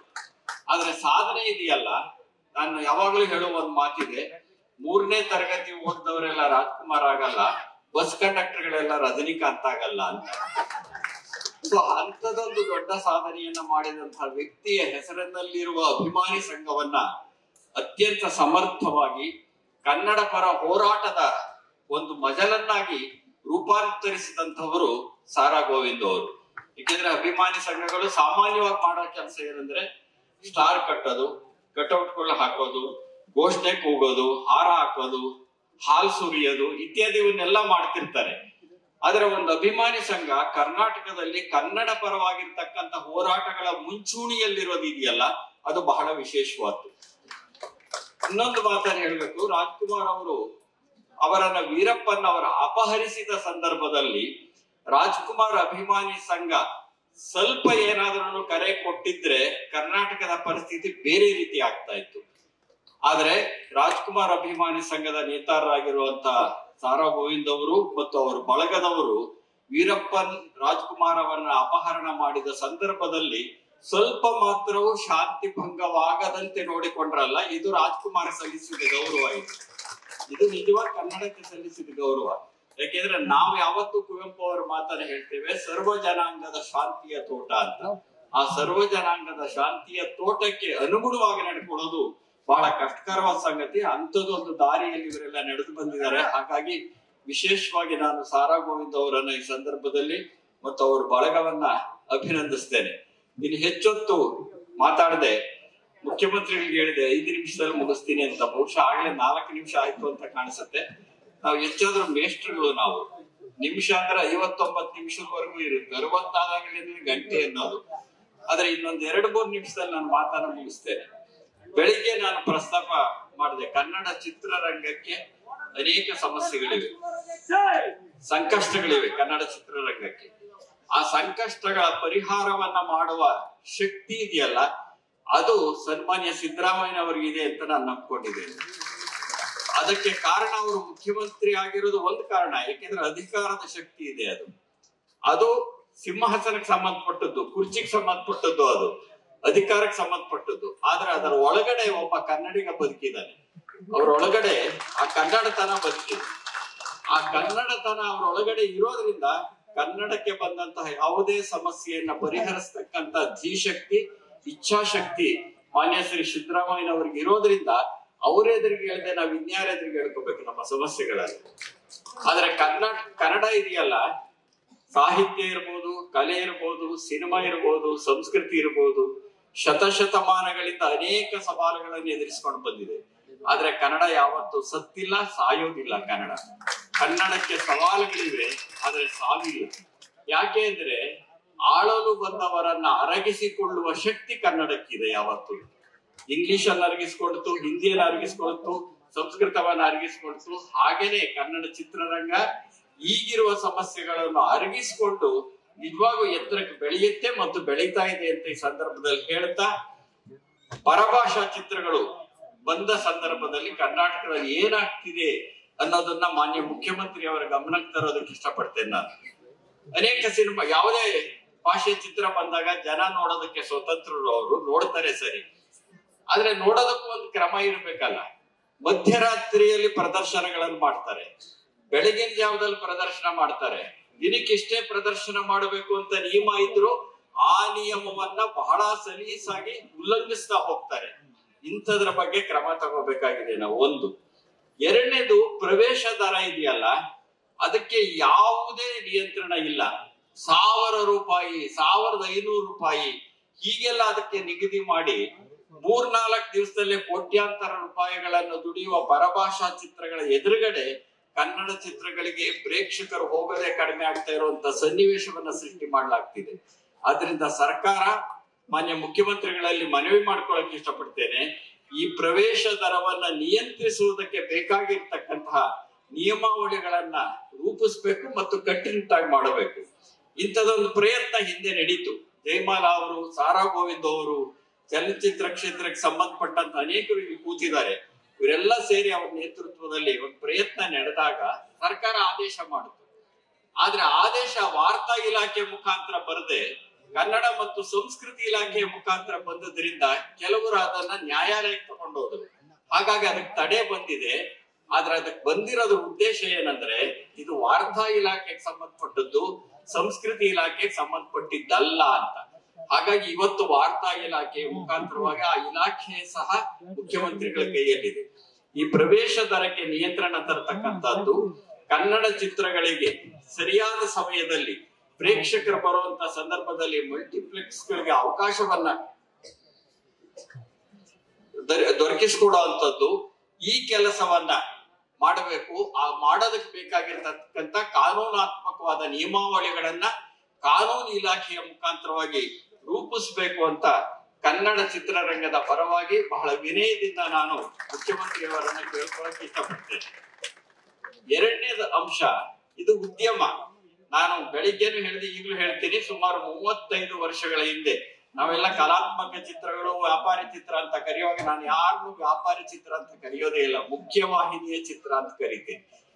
ಯಾಕೆಂದ್ರೆ ಎಲ್ಲ ಮುಖ್ಯವಾಹಿನಿ ಚಿತ್ರದಲ್ಲೂ ಕಲಾತ್ಮಕತೆ ಇರುತ್ತೆ, ಕಲಾತ್ಮಕತೆ ಚಿತ್ರದಲ್ಲಿಯೂ ಉದ್ಯಮ ಇರುತ್ತೆ. ಹಾಗಾಗಿ ಸಿನಿಮಾ ಅನ್ನೋದೊಂದು ಕಲೋದ್ಯಮ. ಇವತ್ತು ಮುಖ್ಯಮಂತ್ರಿಗಳು ಬಹಳ ದೊಡ್ಡ ಮನಸ್ಸು ಮಾಡಿ ಮೈಸೂರಿನಲ್ಲಿ ಚಿತ್ರನಗರಿಯ ನಿರ್ಮಾಣಕ್ಕೆ ಹಸಿರು ನಿಶಾನೆಯನ್ನು ತೋರಿಸಿದರೆ ಆ ಕಾರ್ಯ ಪ್ರಾರಂಭ ಮಾಡಿದೆ. ಅದಕ್ಕಾಗಿ ಕನ್ನಡ ಚಿತ್ರರಂಗದ ಪರವಾಗಿ ಅವರನ್ನು ಅಭಿನಂದಿಸೋದಕ್ಕೆ ಇಷ್ಟಪಡ್ತೇನೆ. ಬಹಳ ದೊಡ್ಡ ಪ್ರಮಾಣದ್ದು, ಅದು ಕೋಟ್ಯಾಂತರ ರೂಪಾಯಿ ಖರ್ಚು ಮಾಡತಕ್ಕಂಥದ್ದು. ಆದ್ರೆ ನನ್ನಂತವರು ಅನೇಕರಿದ್ದೀವಿ ಇಲ್ಲಿ, ಬಡಪಾಯಿಗಳು. ನಾವು ಮಾಡೋ ಸಿನಿಮಾ ನಡೆಯದೇ ಆಗಿ ಎಂತ ಪ್ರಶ್ನೆ. ಇಲ್ಲಿವರೆಗೆ ಮಾತಾಡಿದ್ದು ಎಲ್ಲಾ ಸಿನಿಮಾಗೆ ಸಂಬಂಧಪಟ್ಟದ್ದು. ಹಾಗಾಗಿ ಕನ್ನಡ ಚಿತ್ರರಂಗದಲ್ಲಿ ರಾಷ್ಟ್ರೀಯ ಅಂತಾರಾಷ್ಟ್ರೀಯ ಕೀರ್ತಿಗೆ ಭಾಜನವಾಗ್ತಕ್ಕಂತ ಸಿನಿಮಾಗಳನ್ನ ಕೊಟ್ಟಂತ ಅನೇಕರು ಇದ್ದಾರೆ, ಅನೇಕ ಚಿತ್ರಗಳಿವೆ ನಮ್ಮಲ್ಲಿ.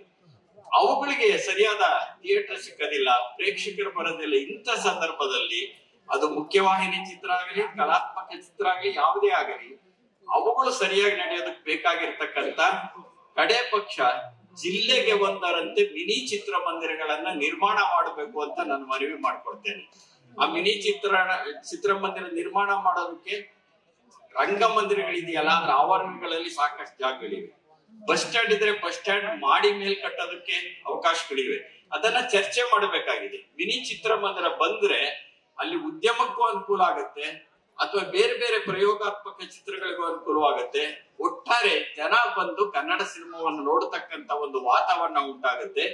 ಇಂಥ ವಿಷಯಗಳ ಬಗೆಗೆ ದಯವಿಟ್ಟು ಮುಖ್ಯಮಂತ್ರಿಗಳು ಗಮನ ಕೊಟ್ಟು ಅದಕ್ಕೆ ಬೇಕಾಗಿರ್ತಕ್ಕಂತ ಅವರು ಕ್ರಮವನ್ನ ತಗೊಳ್ತಾರೆ ಎನ್ನುವ ನಂಬಿಕೆ ನನಗಿದೆ. ಇನ್ನೂ ಅನೇಕ ಸಮಸ್ಯೆಗಳಿದ್ರೆ ಚಿತ್ರರಂಗದಲ್ಲಿರ್ತಕ್ಕಂತಹ ಬೇರೆ ಬೇರೆ ಸಂಘ ಸಂಸ್ಥೆಗಳ ಪ್ರತಿನಿಧಿಗಳನ್ನ ಕರೆದು ವಿವರವಾಗಿ ಮುಖ್ಯಮಂತ್ರಿಗಳು ಚರ್ಚೆ ಮಾಡೋದ್ರ ಮುಖಾಂತರವಾಗಿ ನಿಯಮಾವಳಿಯನ್ನ ಸರಿಯಾದ ರೀತಿಯಲ್ಲಿ ರೂಪಿಸ್ಲಿ ಅಂತ ನಾನು ಇಡೀ ಚಿತ್ರರಂಗದ ಪರವಾಗಿ ಬೇಡಿಕೊಳ್ತಾ ನನ್ನ ಮಾತುಗಳನ್ನ ಮುಗಿಸ್ತೇನೆ. ಎಲ್ರಿಗೂ ನಮಸ್ಕಾರ. ಕನ್ಯಾತಿ ಕನ್ಯರಿಗೆಲ್ಲರೂ ನಮ್ಮ ನಮಸ್ಕಾರಗಳು. ನಮ್ಗೆ ಇವತ್ತು ಸುದಿನ, ಶುಭ ದಿನ ಅಂತ ಹೇಳಿದ್ರೆ ತಪ್ಪಾಗಲಾರದು. ಯಾಕಂದ್ರೆ ಶ್ರೀಮಾನ್ ಸಾರಾ ಗೋವಿಂದ್ ಅವ್ರಿಗೆ ಅಭಿನಂದನಾ ಸಮಾರಂಭ. ಕನ್ನಡ ಸೇನಾನಿ ಅಂತ ಹೆಸರಿಟ್ಟಿದ್ದಾರೆ ಇವತ್ತಿನ ದಿನ. ಅವರು ಕನ್ನಡ ಸೇನಾನಿ ಎಲ್ಲ, ನಮ್ಮ ಚಲನಚಿತ್ರ ರಂಗದ ಚಲನಚಿತ್ರ ರಂಗಕ್ಕೂ ಸೇನಾನಿಯಾಗಿ ನಿಂತಿದ್ದಾರೆ. ನಮ್ಮ ಚಲನಚಿತ್ರ ರಂಗದಲ್ಲಿ ಯಾವುದೇ ಸಮಸ್ಯೆ ಬಂದರೂ ಚಿಕ್ಕದಾಗಲಿ ದೊಡ್ಡದಾಗಲಿ ಅವರು ಮುಂದೆ ನಿಂತು ನಾನಿದ್ದೀನಿ ಅಂತೇಳಿ ಬಂದು ನಮಗೂ ಬಗೆಹರಿಸಿಕೊಡ್ತಾ ಇದ್ದಾರೆ.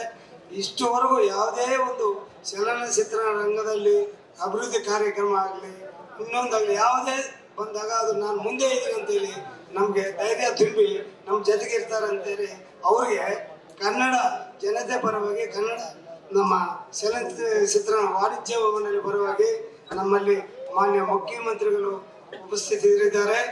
ಅವ್ರಿಗೆ ಫಲ ಕೊಡಿ, ನಿಮ್ಮ ಸರ್ಕಾರದಿಂದ ಅವ್ರಿಗೆ ಫಲ ಕೊಡಿ. ನಮ್ಮ ಚಲನಚಿತ್ರ ರಂಗಕ್ಕೆ ಅವರು ಫಲವಾಗಿ ನಮಗೆ ಏನೇ ಬೇಕಾದ್ರೂ ನಮ್ಗೆ ಸಹಾಯ ಮಾಡ್ತಾರೆ.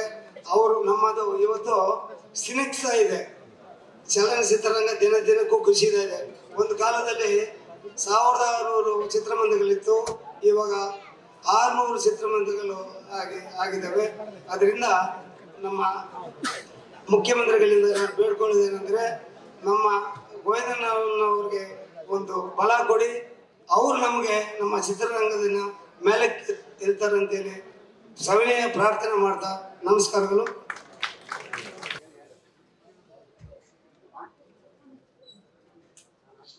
ಸಾರಾ ಗೋವಿಂದೂರವರ ಅಭಿನಂದನಾ ಸಮಾರಂಭದಲ್ಲಿ ಅಧ್ಯಕ್ಷತೆ ವಹಿಸಿರ್ತಕ್ಕಂಥ ಹಿರಿಯ ಸಾಹಿತಿಗಳು ಆದಂತ ನಾಡೋಜ ಡಾಕ್ಟರ್ ಹಂಪ ನಾಗರಾಜಯ್ಯ ಅವರ, ಇನ್ನೊಬ್ಬ ಹಿರಿಯ ಸಾಹಿತಿಗಳಾದಂತ ಗೋರು ಚನ್ನಬಸಪ್ಪ ಅವರ,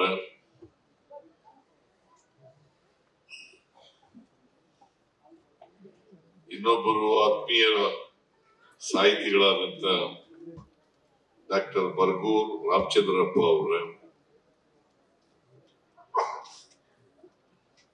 ನನ್ನ ಸಹೋದ್ಯೋಗಿ ಸಚಿವರಾದಂತ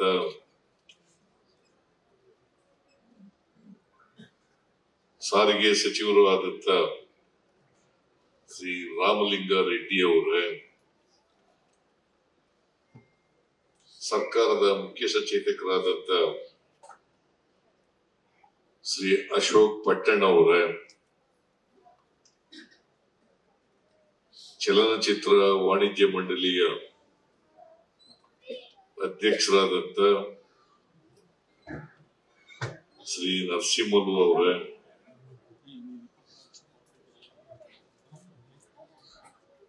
ಹಿರಿಯ ಪತ್ರಕರ್ತರಾದಂತ ಹಾಗೂ ರಾಜ್ಕುಮಾರ್ ಅಭಿಮಾನಿಗಳ ಸಂಘದ ಕಾರ್ಯದರ್ಶಿಗಳಾಗಿದ್ದಂತ ಶ್ರೀ ವೆಂಕಟೇಶ್ ಅವರು, ಇವತ್ತಿನ ಕೇಂದ್ರ ಬಿಂದು ಆತ್ಮೀಯರಾದಂತ ಸಾರಾ ಗೋವಿಂದು ಅವರ, ಇಲ್ಲಿ ಆಗಮಿಸಿರ್ತಕ್ಕಂಥ ಎಲ್ಲ ಸೋದರ ಸೋದರಿಯರೇ, ಸಾರಾ ಗೋವಿಂದು ಅವರ ಅಭಿಮಾನಿಗಳೇ,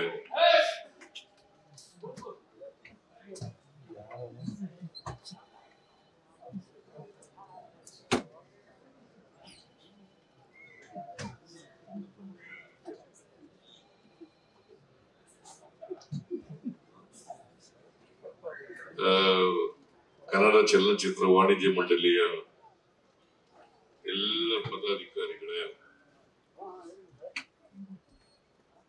ಮಾಧ್ಯಮದ ಗೆಳೆಯರೇ, ನಾನು ಅತ್ಯಂತ ಸಂತೋಷದಿಂದ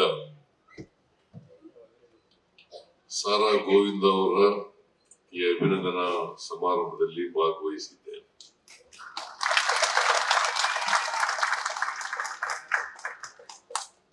ಸಾರಾ ಗೋವಿಂದ ಅವರು ಈಗಾಗಲೇ ಪ್ರಸ್ತಾಪ ಮಾಡಿದಂತೆ ನನಗೆ ಅಭಿನಂದನಾ ಸಭೆಯನ್ನ ಏರ್ಪಾಡು ಮಾಡಿದ್ದಾರೆ. ನೀವೇ ಬಂದು ನನಗೆ ಅಭಿನಂದನೆಯನ್ನ ಸಲ್ಲಿಸಬೇಕು ಅಂತೇಳಿ ಮನವಿಯನ್ನು ಮಾಡ. ನಾನ್ ಸಭೆಗೆ ಬರ್ತೀನಪ್ಪ, ಅಭಿನಂದನೆ ಮಾಡ್ತಕ್ಕಂತ ಜವಾಬ್ದಾರಿ ನನಗೆ ಕೊಡಬೇಡ ಅಂತ ಹೇಳಿದೆ. ಇಲ್ಲ ಇಲ್ಲ, ಎಷ್ಟೇ ದಿನ ಆದ್ರೂ ಪರವಾಗಿಲ್ಲ, ಕಾಯ್ತೀನಿ ನಾನು, ಆದ್ರೆ ನೀವೇ ಬರಬೇಕು, ಅಭಿನಂದನಾ ಸಭೆಗೆ ನೀವೇ ಬರಬೇಕು ಅಂತೇಳಿ ಒತ್ತಾಯ ಮಾಡಿದ್ರು. ನಾನು ಇವತ್ತು ವಿಶೇಷ ಸಚಿವ ಸಂಪುಟದ ಸಭೆಯನ್ನ ಕರೆದಿದ್ದೆ. ಅದು ಸ್ವಲ್ಪ ತಡ ಆಗ್ಬೋದು ಅಂತ ಹೇಳಿದ್ದೆ. 5 ಗಂಟೆಗೆ ಕಾರ್ಯಕ್ರಮ ಪ್ರಾರಂಭ ಆಗ್ತದೆ ಅಂತ ಹೇಳಿದ್ರು. ನಾನು 5:15 ಬರ್ತೀನಿ ಅಂತ ಹೇಳಿದ್ದೆ. ಅದಕ್ಕಿಂತ ಮುಂಚಿತವಾಗಿ ಬಂದ್ಬಿಟ್ಟೆ.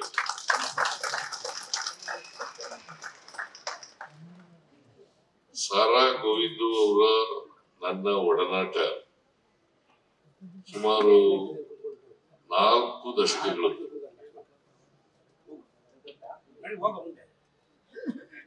ಒಂದು, ನಾವಿಬ್ರು ಒಂದೇ ಜಿಲ್ಲೆಯವರು, ಹಿಂದೇನೋ ಒಂದೇ ಜಿಲ್ಲೆಯವರು, ಈಗಲೂ ಒಂದೇ ಜಿಲ್ಲೆಯವರು. ಯಾಕಂದ್ರೆ ಮೈಸೂರು ಜಿಲ್ಲೆ 2 ಜಿಲ್ಲೆಗಳಾಗ್ಬಿಟ್ಟಿದ್ದಾವೆ. ಚಾಮರಾಜನಗರ ಜಿಲ್ಲೆ, ಮೈಸೂರು ಜಿಲ್ಲೆ ಅಂತ ಆಗ್ಬಿಟ್ಟಿದೆ. ನಾನು ಮೈಸೂರು ಜಿಲ್ಲೆಯವರೇ. ಸಾರಾ ಗೋವಿಂದು ಅವರು ಕೂಡ ಮೈಸೂರು ಜಿಲ್ಲೆಯವರೇ. ಸಾರಾ ಅಂತ ಇದೆಯಲ್ಲ, ಸಾಲಿಗ್ರಾಮ, ರಾಮೇಗೌಡರ ಮಗ.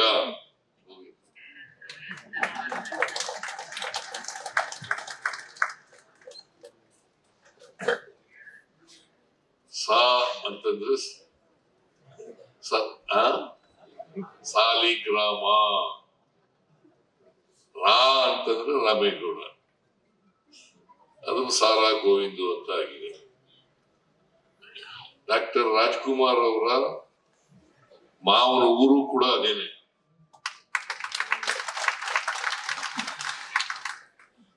ಈಗ ಗೋವಿಂದರಾಜು ರಾಜ್ಕುಮಾರ್ ಅವರ ಅಳಿಯ, ಅವರು ಇವರು ಕ್ಲಾಸ್ಮೇಟ್ಸ್.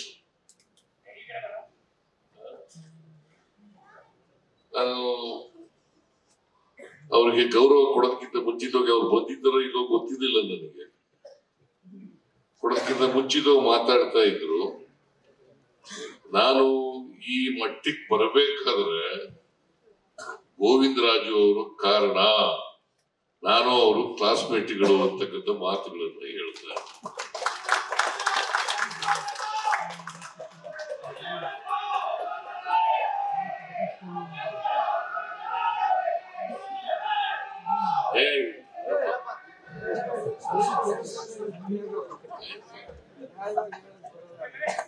ಸಾರಾ ಗೋವಿಂದ್ ಅವರು ಮೊದಲು ಭೇಟಿಯಾದದ್ದು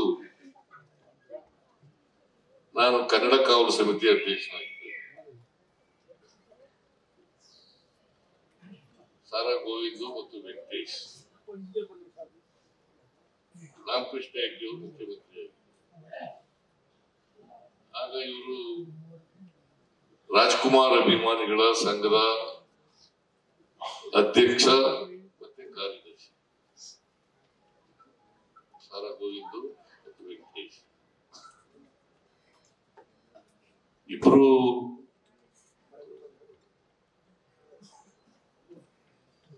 ರಾಮಕೃಷ್ಣ ಹೆಗ್ಡೆ ಅವರು ಇವರಿಬ್ಬರನ್ನು ಸಭೆ ಕರೆದಿ ಚರ್ಚೆ ಮಾಡಲಿಕ್ಕೆ, ಸಮಸ್ಯೆಗಳ ಬಗ್ಗೆ ಚರ್ಚೆ ಮಾಡಲಿಕ್ಕೆ ಸಭೆ ಕರೆದಿದ್ರು. ನಾನು ಕನ್ನಡ ಕಾವಲು ಸಮಿತಿ ಅಧ್ಯಕ್ಷನಲ್ಲ, ನನ್ನನ್ನು ಕರೆದಿದ್ರು. ಆಗ ಇವರಿಬ್ಬರು ಪರಿಚಯ ಆಯ್ತು. ಅವತ್ತಿನಿಂದ ಇವತ್ತವರೆಗೆ 83-84, ಯಾಕಂದ್ರೆ ನಾನು 83ರಲ್ಲಿ ಕನ್ನಡ ಕಾವಲು ಸಮಿತಿ ಅಧ್ಯಕ್ಷನಾದೆ. ಬಹುಶಃ 83 ಇರ್ಬೇಕು ಅಂತ ಅನ್ಸುತ್ತೆ. 83 ಆಗ ಸಾರಾ ಗೋವಿಂದ್ ಪರಿಚಯ ಆಯ್ತು. ಮತ್ತೆ ನಮ್ಮ ಜಿಲ್ಲೆಯವರು ಇಲ್ಲಿ ಬೆಂಗಳೂರಿನಲ್ಲಿ ಬಂದು ಕನ್ನಡದ ಪರ ಹೋರಾಟ ಮಾಡ್ತಾ ಇದ್ದಾರಲ್ಲ ಅಂತಕ್ಕಂಥ ಹೆಮ್ಮೆ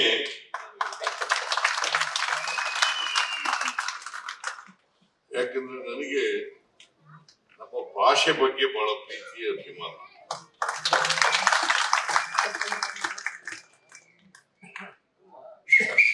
ನಾನು ಲಾಯರ್ ಆಗಿದ್ದಂತು. ರಾಮಕೃಷ್ಣ ಹೆಗ್ಡೆ ಅವರು ನನಗೆ ಕನ್ನಡ ಕಾವಲು ಸಮಿತಿ ಅಧ್ಯಕ್ಷ ಮಾಡುವುದು. ಅದೇ ಮೊದಲು ಕನ್ನಡ ಕಾವಲು ಸಮಿತಿ, ಈಗ ಕನ್ನಡ ಅಭಿವೃದ್ಧಿ ಪ್ರಾಧಿಕಾರ ಅಂತ ಆಗಿದೆ. ಆಗ ಕನ್ನಡ ಕಾವಲು ಸಮಿತಿ ಅಂತ ಇತ್ತು. ನಾನು ರಾಮಕೃಷ್ಣ ಹೆಗ್ಡೆ ಅವರಿಗೆ ನಾನು ಕೇಳದೇನೆ ಮಾಡ್ಬಿಟ್ಟಿದ್ರು. ರಾಮಕೃಷ್ಣ ಹೆಗ್ಡೆ ಅವ್ರಿಗೂ ಕೇಳದೆ ನಾನು, ಸರ್ ನನಗೆ ಯಾಕೆ ಮಾಡಿದ್ರಿ, ನಾನು ಸಾಹಿತಿ ಇಲ್ಲ, ಕನ್ನಡ MA ಓದಿಲ್ಲ, ನನ್ನ ಯಾಕೆ ಮಾಡ್ತೀವಿ ಅಂತ ಕೇಳಿದೆ.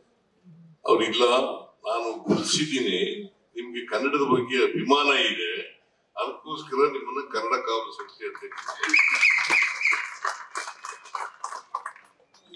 ಅಂದ್ರೆ ಕನ್ನಡ ನಾಡಿನಲ್ಲಿ ಕನ್ನಡವನ್ನ ಕಾಯ್ಲಿಕ್ಕೋಸ್ಕರ ಒಂದು ಸಮಿತಿ, ಕನ್ನಡ ನಾಡಿನಲ್ಲಿ ಕನ್ನಡವನ್ನ ಕಾಯ್ಲಿಕ್ಕೆ ಒಂದು ಸಮಿತಿ. ಎಂತ ದುಸ್ಥಿತಿ ಅಂತಕ್ಕಂಥದನ್ನ ನಾವೆಲ್ಲರೂ ಕೂಡ ಅರ್ಥ ಮಾಡ್ಕೋಬೇಕಾಗ್ತದೆ. ಅದರಿಂದ ನಾನು ಸುಮಾರು 1 ವರ್ಷ 2 ತಿಂಗಳು 3 ತಿಂಗಳು ಇದ್ದೆ ಅನ್ನೋ ಕಾಣಿಸುತ್ತೆ ಕನ್ನಡ ಕಾವಲು ಸಮಿತಿ ಅಧ್ಯಕ್ಷನಾಗಿ. ಅವತ್ತು ಎಲ್ಲ ಕಡತಗಳಲ್ಲಿ ಕನ್ನಡದಲ್ಲಿ ಸೈನ್ ಮಾಡೋದನ್ನ ಪ್ರಾರಂಭ ಮಾಡಿ ಇವತ್ತವರೆಗೂ ಕೂಡ ಕನ್ನಡದಲ್ಲೇ ರುಜು ಮಾಡ್ತಾ ಇದ್ದಾರೆ.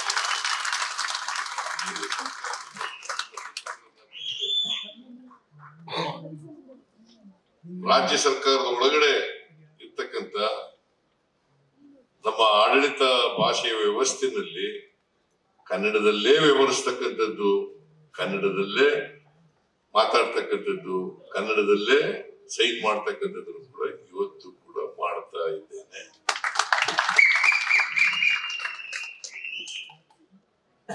ಸಾರಾ ಗೋವಿಂದ ಅವರು ಕನ್ನಡ ರಾಜ್ಕುಮಾರ್ ಅವರ ಅಭಿಮಾನಿಗಳ ಸಂಘದ ಅಧ್ಯಕ್ಷರಾಗಿ ಹೊಸ ಅನೇಕ ಕನ್ನಡ ಪರವಾದಂತ ಹೋರಾಟಗಳನ್ನ ಮಾಡಿದ್ದಾರೆ.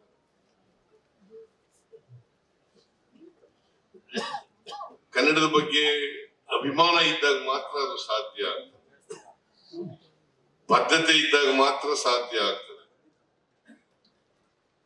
ಕರ್ನಾಟಕದಲ್ಲಿ ಕನ್ನಡವೇ ಸಾರ್ವಭೌಮ ಭಾಷೆ ಆಗಬೇಕು.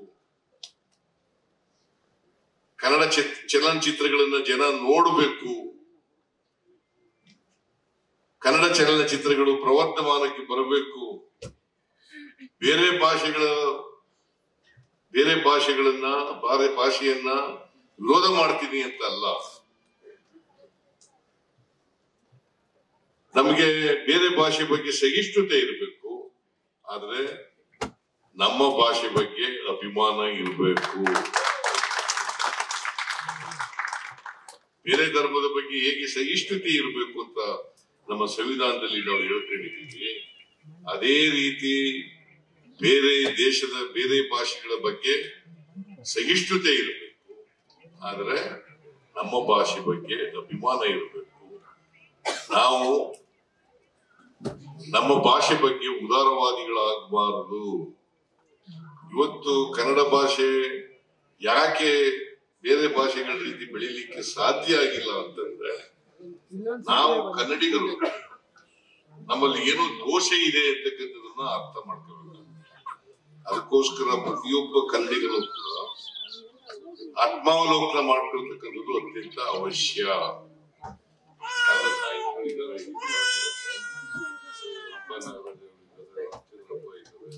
ಗುರುಚ ಅವರಿದ್ದಾರೆ. ನಾವು ಕನ್ನಡದ ಬಗ್ಗೆ ಪ್ರೀತಿಯನ್ನ, ಅಭಿಮಾನವನ್ನ, ನಮ್ಮ ತಾಯಿ ಭಾಷೆ ಬಗ್ಗೆ, ಈ ನೆಲದ ಬಗ್ಗೆ, ನೆಲದ ಭಾಷೆ ಬಗ್ಗೆ, ಈ ನೆಲ ಜಲ ಇದ್ರ ಬಗ್ಗೆ ನಾವು ಅಭಿಮಾನ ಬೆಳೆಸ್ಕೊಳ್ತೇವೆ ಅಂದ್ರೆ ಬೇರೆ ಇನ್ನೇನು ಬೆಳೆಸ್ಕೊಳ್ಳಿಕ್ಕೆ ಸಾಧ್ಯ ಆಗ್ತದೆ? ಕನಿಷ್ಠ ಪಕ್ಷ ಈ ಕರ್ತವ್ಯವನ್ನ, ಈ ಜವಾಬ್ದಾರಿಯನ್ನ ನಾವು ನಿರ್ವಹಿಸಿದಾಗ ಮಾತ್ರ ನಾವು ಕನ್ನಡಿಗರಾಗಿ ಹುಟ್ಟಿದ್ದಕ್ಕೆ ಸಾರ್ಥಕ ಆಗ್ತದೆ ಅಂತಕ್ಕಂಥ ಮಾತುಗಳು. ಆ ಕೆಲಸವನ್ನ ಸಾರಾ ಗೋವಿಂದ ಅವರು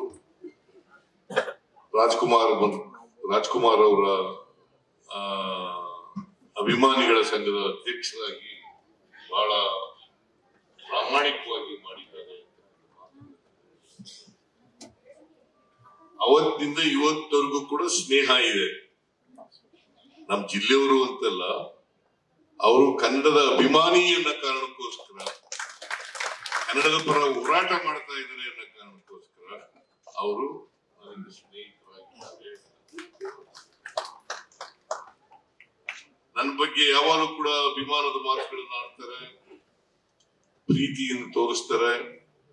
ನಾನು ಕೂಡ ಅಷ್ಟೇ ಅಭಿಮಾನದಿಂದ, ಗೌರವದಿಂದ ಗೋವಿಂದ ಅವರನ್ನ ಕಾಣ್ತಕ್ಕಂಥ ಕೆಲಸವನ್ನ ಮಾಡ್ತಾ ಇದ್ದೀನಿ ಅಂತಕ್ಕಂಥ ಮಾತು. ಈಗ ಅವರು ಅನೇಕ ಚಲನಚಿತ್ರ ನಿರ್ಮಾಪಕರಾಗಿದ್ದಾರೆ, ಕನ್ನಡ ಚಲನಚಿತ್ರ ನಿರ್ಮಾಪಕರಾಗಿದ್ದಾರೆ, ಆಮೇಲೆ ವಾಣಿಜ್ಯ ಮಂಡಳಿ ಅಧ್ಯಕ್ಷರಾಗಿದ್ದಾರೆ, ವಿತರಕರಾಗಿದ್ದಾರೆ, ಇವೆಲ್ಲ ಆಗಿದ್ದಾರೆ. ಮತ್ತೆ ಸಿನಿಮಾದಲ್ಲೂ ಕೂಡ ನಟನೆ ಮಾಡಿದ್ರು. ಸಿನಿಮಾ ನಟನೂ ಕೂಡ ಆಗಿದ್ದಾರೆ. ಈಗ ಅವ್ರ ಮಗನು ಕೂಡ ನಟ ಆಗಿದ್ದಾರೆ. ಅವ್ರ ಮಗನೂ ಕೂಡ ನನ್ನ ಬಗ್ಗೆ ಬಹಳ ಅಭಿಮಾನ. ಯಾಕಂತಂದ್ರೆ ನಾನು ಮೈಸೂರು ಜಿಲ್ಲೆಗೆ ಸೇರಿದವನು ಅನ್ನೋ ಕಾರಣಕ್ಕೋಸ್ಕರ. ಮೈಸೂರು ಜಿಲ್ಲೆಗೆ ಸೇರಿದವನು ಒಬ್ಬ ರಾಜ್ಯದ ಮುಖ್ಯಮಂತ್ರಿ ಆಗಿದ್ದಾನಲ್ಲ ಅನ್ನೋ ಕಾರಣಕ್ಕೋಸ್ಕರ ನನ್ನ ಕಾರಣ ಇರ್ಬೋದು ಅಂತ ಅನ್ಕೊಂಡಿದ್ದೀನಿ. ನೀನು ನನ್ನ ಅಭಿಮಾನಿ ಅಲ್ವಾ?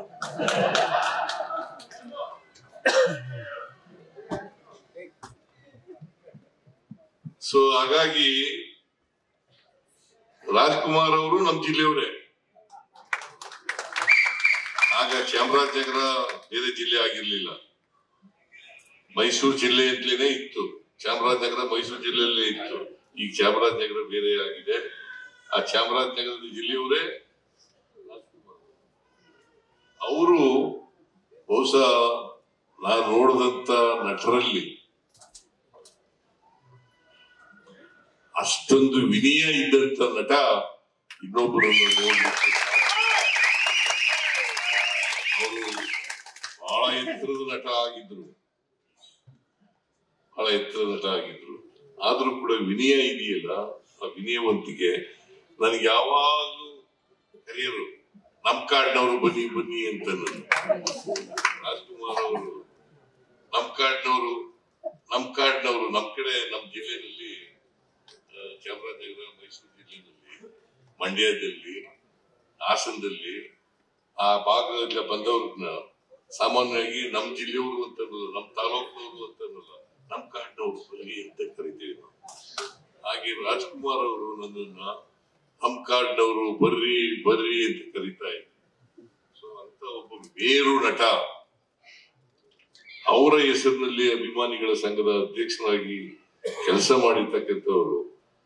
ಮತ್ತೆ ರಾಜ್ಕುಮಾರ್ ಅವರ ಆ ಸೌಜನ್ಯ, ವಿನಯ, ಸಭ್ಯತೆ, ಅಂತ ಒಬ್ಬ ಎತ್ತರದ ಮೇರು ನಟ ಆಗಿದ್ರೂ ಕೂಡ ಸ್ವಲ್ಪನೂ ಕೂಡ ಅಹಂ ಇರಲಿಲ್ಲ ಅಂತ. ಇನ್ನೊಬ್ಬ ನಟ ಅವ್ರಿಗೆ ಸರಿಸಮಾನಾದಂತ ನಟ ಇನ್ನೊಬ್ಬ ಸಿಗ್ಲಿಕ್ಕೆ ಸಾಧ್ಯ ಇಲ್ಲ. ಬಯಸ್ತೇನೆ, ರಾಜ್ಕುಮಾರ್ ಅವರಿಗೆ ಸಾಟಿ ರಾಜ್ಕುಮಾರ್ ಅವರೇ. ಅವ್ರು ಯಾವತ್ತೂ ಕೂಡ ರಾಜಕೀಯಕ್ಕೆ ಬರಲೇ ಇಲ್ಲ. ಈಗ ತಮಿಳುನಾಡಿನಲ್ಲಿ MGR chief minister, Jayalalitha chief minister, Ramarao. ಆದ್ರೆ ಇಲ್ಲಿ ಇವರು ಯಾವತ್ತೂ ಕೂಡ ರಾಜಕೀಯಕ್ಕೆ ಬರಲಿಲ್ಲ. ಅವರು ಕನ್ನಡದ ಸೇವೆಯನ್ನ ಮಾಡ್ತಕ್ಕಂಥ, ಕನ್ನಡದ ಕಟ್ಟಾಳು ಆಗಿದ್ದು ಇದೇ ಕನ್ನಡಕ್ಕೋಸ್ಕರ ಮಾಡಿದ್ರು. ಹೊಸ ಅವರ ಗೋಕಾಕ್ ಚಳವಳಿ ಇದೆಯಲ್ಲ, 80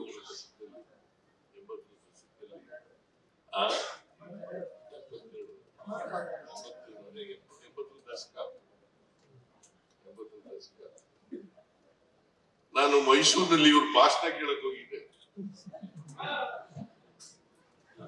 ನವನಾಲ್ನಲ್ಲಿ. ರಾಜ್ಕುಮಾರು ಮತ್ತೆ ನಮ್ಮ ಯಾರವರು ಅವರೆಲ್ಲ ಬಂದಿದ್ರು. ಸಾರಾ ಗೋವಿಂದು ಬಹುಶಃ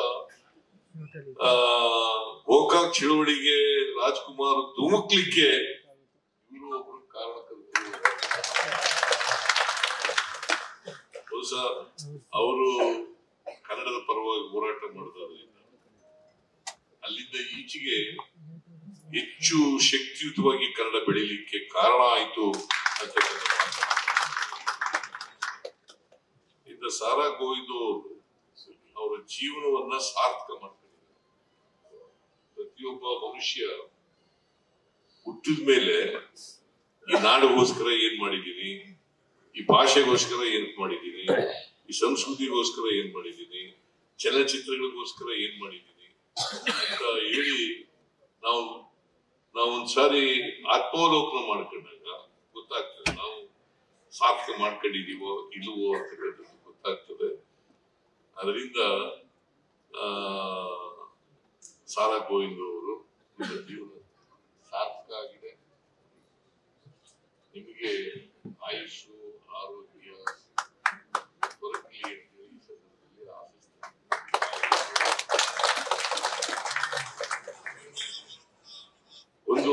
ಈ ಸಂದರ್ಭದಲ್ಲಿ ಒಂದು ಅಭಿನಂದನಾ ಗ್ರಂಥ ಕೂಡ ಬಿಡುಗಡೆಯಾಗಿದೆ.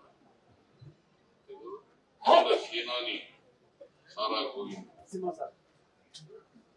ಸೇನಾನಿ ಬಹಳ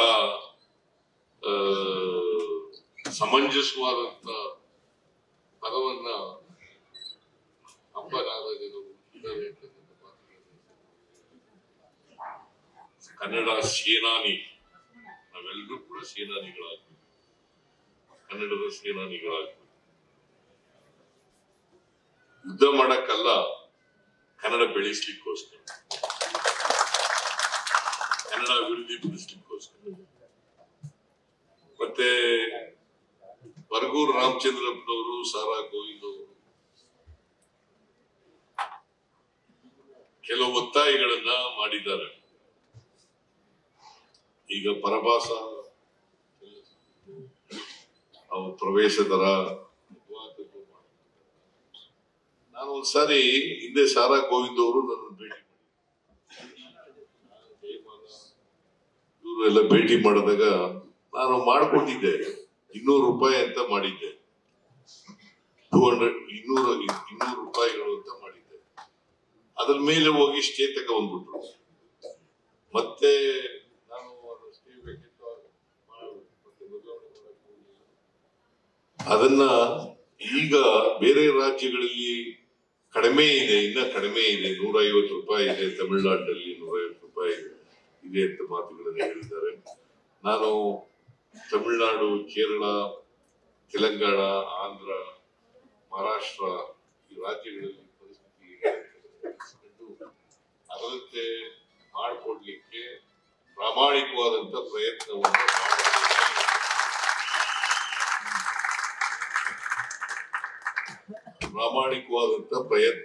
ಮಾಡುತ್ತೇನೆ. ಆಮೇಲೆ ಇನ್ನೊಂದು ಒತ್ತಾಯವನ್ನ ಮಾಡಿದ್ದಾರೆ. ಕನ್ನಡ ಈ ಸಿನಿಮಾ ಥಿಯೇಟರ್ಗಳು, ಕನ್ನಡ ಥಿಯೇಟರ್ಗಳು ಅವನ್ನ ಕನಿಷ್ಠ ಒಂದು ಜಿಲ್ಲೆಗೆ ಒಂದಾದ್ರೂ ಕೂಡ ಮಿನಿ ಥಿಯೇಟರ್ 200 ಸೀಟ್ ಮಾಡಿಕೊಡ್ಬೇಕು ಅಂತ ಹೇಳಿದ್ದಾರೆ. ಮಾಡಿಕೊಡೋಣ.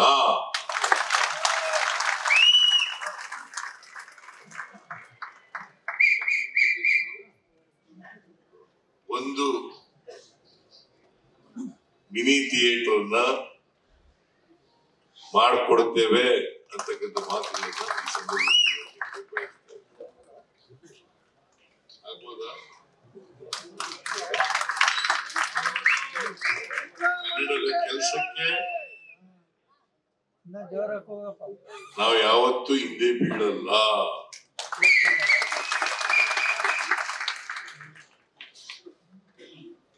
ಕನ್ನಡ ಅದಕ್ಕೆ ಕರ್ನಾಟಕ ಏಕೀಕರಣ ಆಗಿ 50 ವರ್ಷಗಳಾಗೋಯ್ತು. ಹಿಂದಿನ ಸರ್ಕಾರದವರು 50 ವರ್ಷ ತುಂಬಂತ ಸಂದರ್ಭದಲ್ಲಿ ಆಚರಣೆ ಮಾಡಲಿಲ್ಲ. ನಾನು ಬಂದ ಮೇಲೆ ಸುವರ್ಣ ವರ್ಷ ಅಂತ ಹೇಳಿ, ಕನ್ನಡದ ಸುವರ್ಣ ವರ್ಷ ಅಂತ ಹೇಳಿ ಆಚರಣೆ ಮಾಡ್ತಕ್ಕಂಥ ಕೆಲಸವನ್ನು ಮಾಡಿದ್ದೀವಿ. ಇಡೀ ವರ್ಷ ಆಚರಣೆಯನ್ನು ಮಾಡಿದ್ದೀವಿ. ಜೊತೆಗೆ ಈ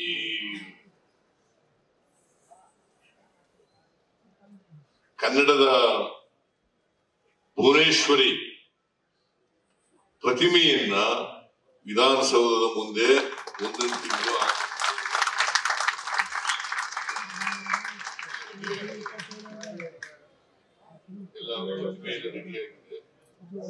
ಪ್ರತಿಮೆಯನ್ನ ಅನಾವರಣಗೊಳಿಸ್ತಕ್ಕಂಥ ಕೆಲಸವನ್ನ ಮಾಡ್ತೇವೆ ಅಂತಕ್ಕಂಥ ಮಾತು.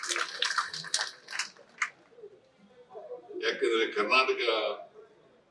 ಕರ್ನಾಟಕ ಅಂತ ನಾಮಕರಣ ಆಗಿ 50 ವರ್ಷ ಆಗಿದೆ. ಈಗ 51 ವರ್ಷ.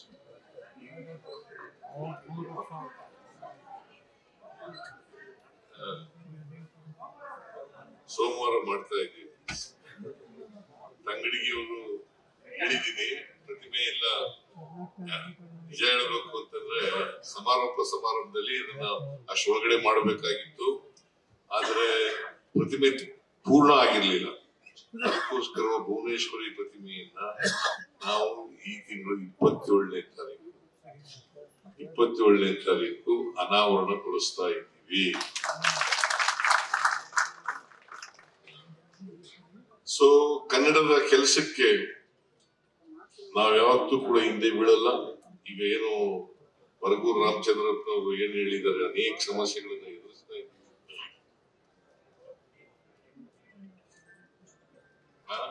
ಆಮೇಲೆ 2019ರಿಂದ ರಾಜ್ಯ ಚಲನಚಿತ್ರ ಪ್ರಶಸ್ತಿಗಳನ್ನ ಮತ್ತು ಸಹಾಯಧನವನ್ನ ಕೊಟ್ಟಿರಲಿಲ್ಲ.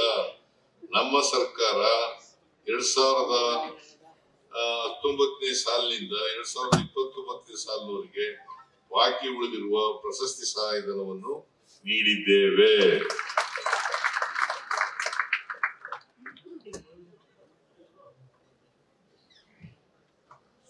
ಬಾಕಿ ಇರೋ ಪ್ರಶಸ್ತಿಗಳನ್ನು ಕೊಡ್ತೀವಿ. ಇನ್ಮೇಲೆ ಆಯಾಯ ವರ್ಷನೇ ಪ್ರಶಸ್ತಿಗಳನ್ನ ಕೊಡ್ತಕ್ಕಂಥ ಕೆಲಸ ಮಾಡ್ತಾರೆ. ಬಹಳ ಜನ ಪಾಪ ಕನ್ನಡದ ನಿರ್ಮಾಪಕರು, ಕನ್ನಡ ನಿರ್ದೇಶಕರು, ಕನ್ನಡ ನಟರು ಬಹಳ ಜನ ಕೊನೆಯಲ್ಲಿ ಕಷ್ಟದಲ್ಲಿದ್ದಾರೆ. ಅವ್ರಿಗೂ ಕೂಡ ಸಹಾಯ ಮಾಡಬೇಕು ಅಂತಕ್ಕಂಥ ಅಭಿಪ್ರಾಯ ಇದೆ. ಅದನ್ನ ಯಾವ ರೀತಿ ಮಾಡಬೇಕು ಅಂತಕ್ಕಂಥದ್ರ ಬಗ್ಗೆ ನಾನು ಎಲ್ಲ ಕನ್ನಡ ಸಂಘಟನೆಗಳನ್ನ ಮತ್ತೆ ವಾಣಿಜ್ಯ ಮಂಡಳಿಯವರನ್ನ ಕರೆದವ್ರ ಜೊತೆ ಚರ್ಚೆ ಮಾಡಿ ತೀರ್ಮಾನ ಮಾಡ್ತಕ್ಕಂಥ ಕೆಲಸವನ್ನ ಮಾಡ್ತೇನೆ ಅಂತಕ್ಕಂಥ ಮಾತುಗಳನ್ನು ಹೇಳಿ ಇವತ್ತು ಒಂದು ಅಭಿನಂದನೆ ಓದಿಲ್ಲ ನನಗೆ ಒಳ್ಳೆ ಬರಹಗಳಿದ್ದಾವೆ ಅಂತ ಹೇಳಿದ್ರು ಓದ್ತೀನಿ. ಯಾಕಂದ್ರೆ ನೀವು ಗೌರವ ಸಂಪಾದಕರವರು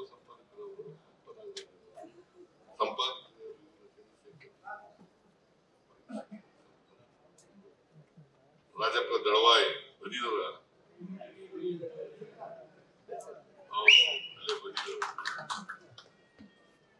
ಸೊ ಅವರ ಸಂಪಾದಕತ್ವದಲ್ಲಿ ಒಂದು ಅಭಿನಂದನಾ ಗ್ರಂಥ ತಯಾರಾಗಿದೆ. ಒಳ್ಳೆ ಲೇಖನಗಳು ಇರಬೇಕು.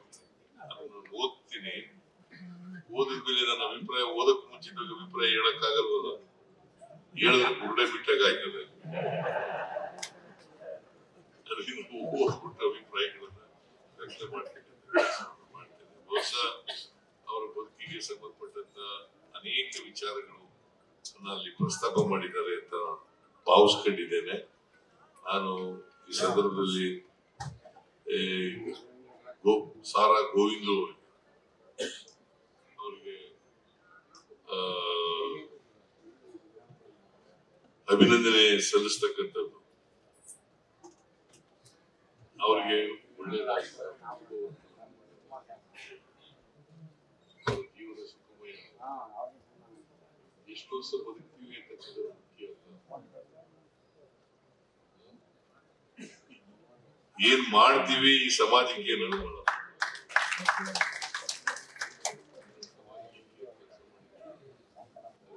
ಮತ್ತೊಮ್ಮೆ ಗೌರವವನ್ನು ಸೂಚಿಸಿ ಅಭಿನಂದನೆಯನ್ನ ಹೇಳಿ ನನ್ನ ಮಾತುಗಳನ್ನು ಮುಗಿಸ್ತೇನೆ. ಎಲ್ಲರಿಗೂ ನಮಸ್ಕಾರ.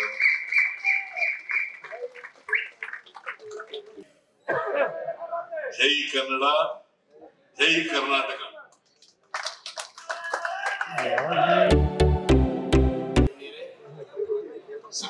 ನಾನು ಹೆಚ್ಚು ಹೊತ್ತು ತೆಗೆದುಕೊಳ್ಳುವ ಅಗತ್ಯ ಇಲ್ಲ.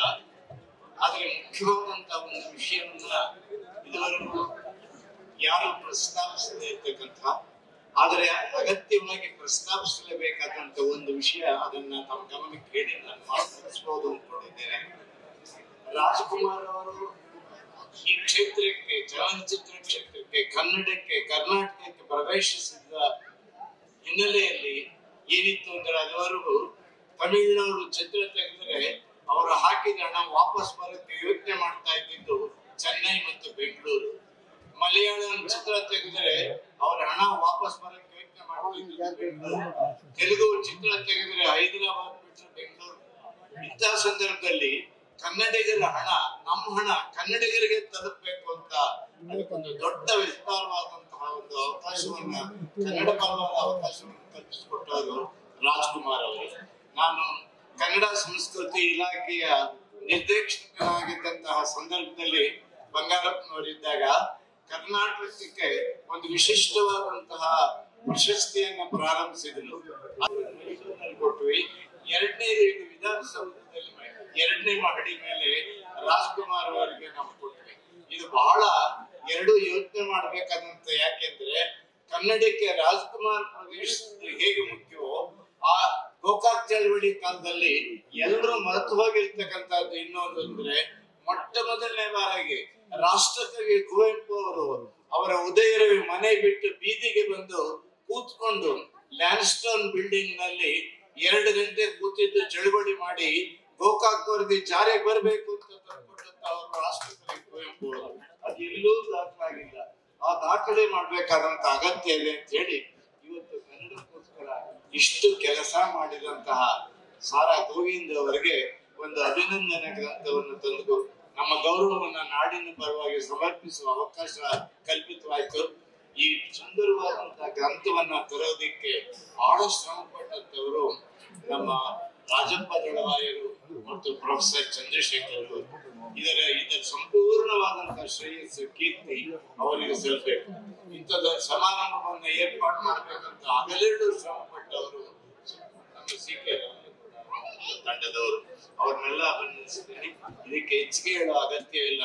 ಈ ಸಮಾರಂಭಕ್ಕೆ ಮುಖ್ಯಮಂತ್ರಿಯವರು ಬಿಡು ಮಾಡ್ಕೊಂಡು ಬಂದು ಎಷ್ಟು ನೋಡಿ, ವಾಸ್ತವವಾಗಿ ಯಾರೇ ಮಂತ್ರಿ ಆಗಿರ್ಲಿ ಮುಖ್ಯಮಂತ್ರಿ ಆಗಿರ್ಲಿ ಅವ್ರಿಗೊಂದು ಸಂತೋಷದ ಕ್ಷಣ ಅಂದ್ರೆ ಜನರ ಯಾವ ಒತ್ತಡ ಕಾಟ ಇಲ್ಲದೆ ಕೂತ್ಕೊಳ್ಬಹುದು ಅಂತಂದ್ರೆ ಇಂಥ ಸಮಾರಂಭ. ಕನ್ನಡ ಪರವಾದಂತಹ ಧೋರಣೆ ಮತ್ತು ಅನೇಕ ಭಾಗ್ಯಗಳ ಒಂದು ಅಭಿಷೇಕ ವೃಷ್ಟಿಯನ್ನೇ ಮಾಡಿದಂತವರು ಭಾಗ್ಯವಿದ್ದಂತ ನಮ್ಮ ಸನ್ಮಾನ್ಯ ಸಿದ್ದರಾಮಯ್ಯನವರು ಎಷ್ಟೊಂದು ಭಾಗ್ಯಗಳನ್ನು ಕರುಣಿಸಿದ್ದಾರೆ. ಅವರು ಕನ್ನಡ ಪರವಾದಂತಹ ನಿಲುವನ್ನ ಗಟ್ಟಿಯಾಗಿ ತಿಳಿದಂತಹ ಒಳ್ಳೆ ಪರ್ವತದ ಹಾಗೆ ನಿಂತಿರ್ತಕ್ಕಂಥವರು ಸಿದ್ದರಾಮಯ್ಯನವರು. ಅವರ ನೇತೃತ್ವದಲ್ಲಿ ಬಂದು ಗೋವಿಂದ ಅವರಿಗೆ ಶುಭ ಹಾರೈಸಿದ್ದಾರೆ. ಅವರ ಹಾರೈಕೆಯಲ್ಲಿ ಇಡೀ ನಾಡಿದೆ ಅಂತ ಹೇಳಿ ಇಂಥ ಸುಂದರವಾದ ಅರ್ಥಪೂರ್ಣವಾದ ಮೌಲಿಕವಾದಂತಹ ಸಮಾರಂಭದ ಅಧ್ಯಕ್ಷತೆಯನ್ನು ವಹಿಸುವ ಅವಕಾಶವನ್ನು, ಸಂತೋಷವನ್ನು, ಆನಂದವನ್ನು ನನಗೆ ಕಲ್ಪಿಸಿಕೊಟ್ಟಿದ್ದಕ್ಕಾಗಿ ಕೃತಜ್ಞತೆಗಳು.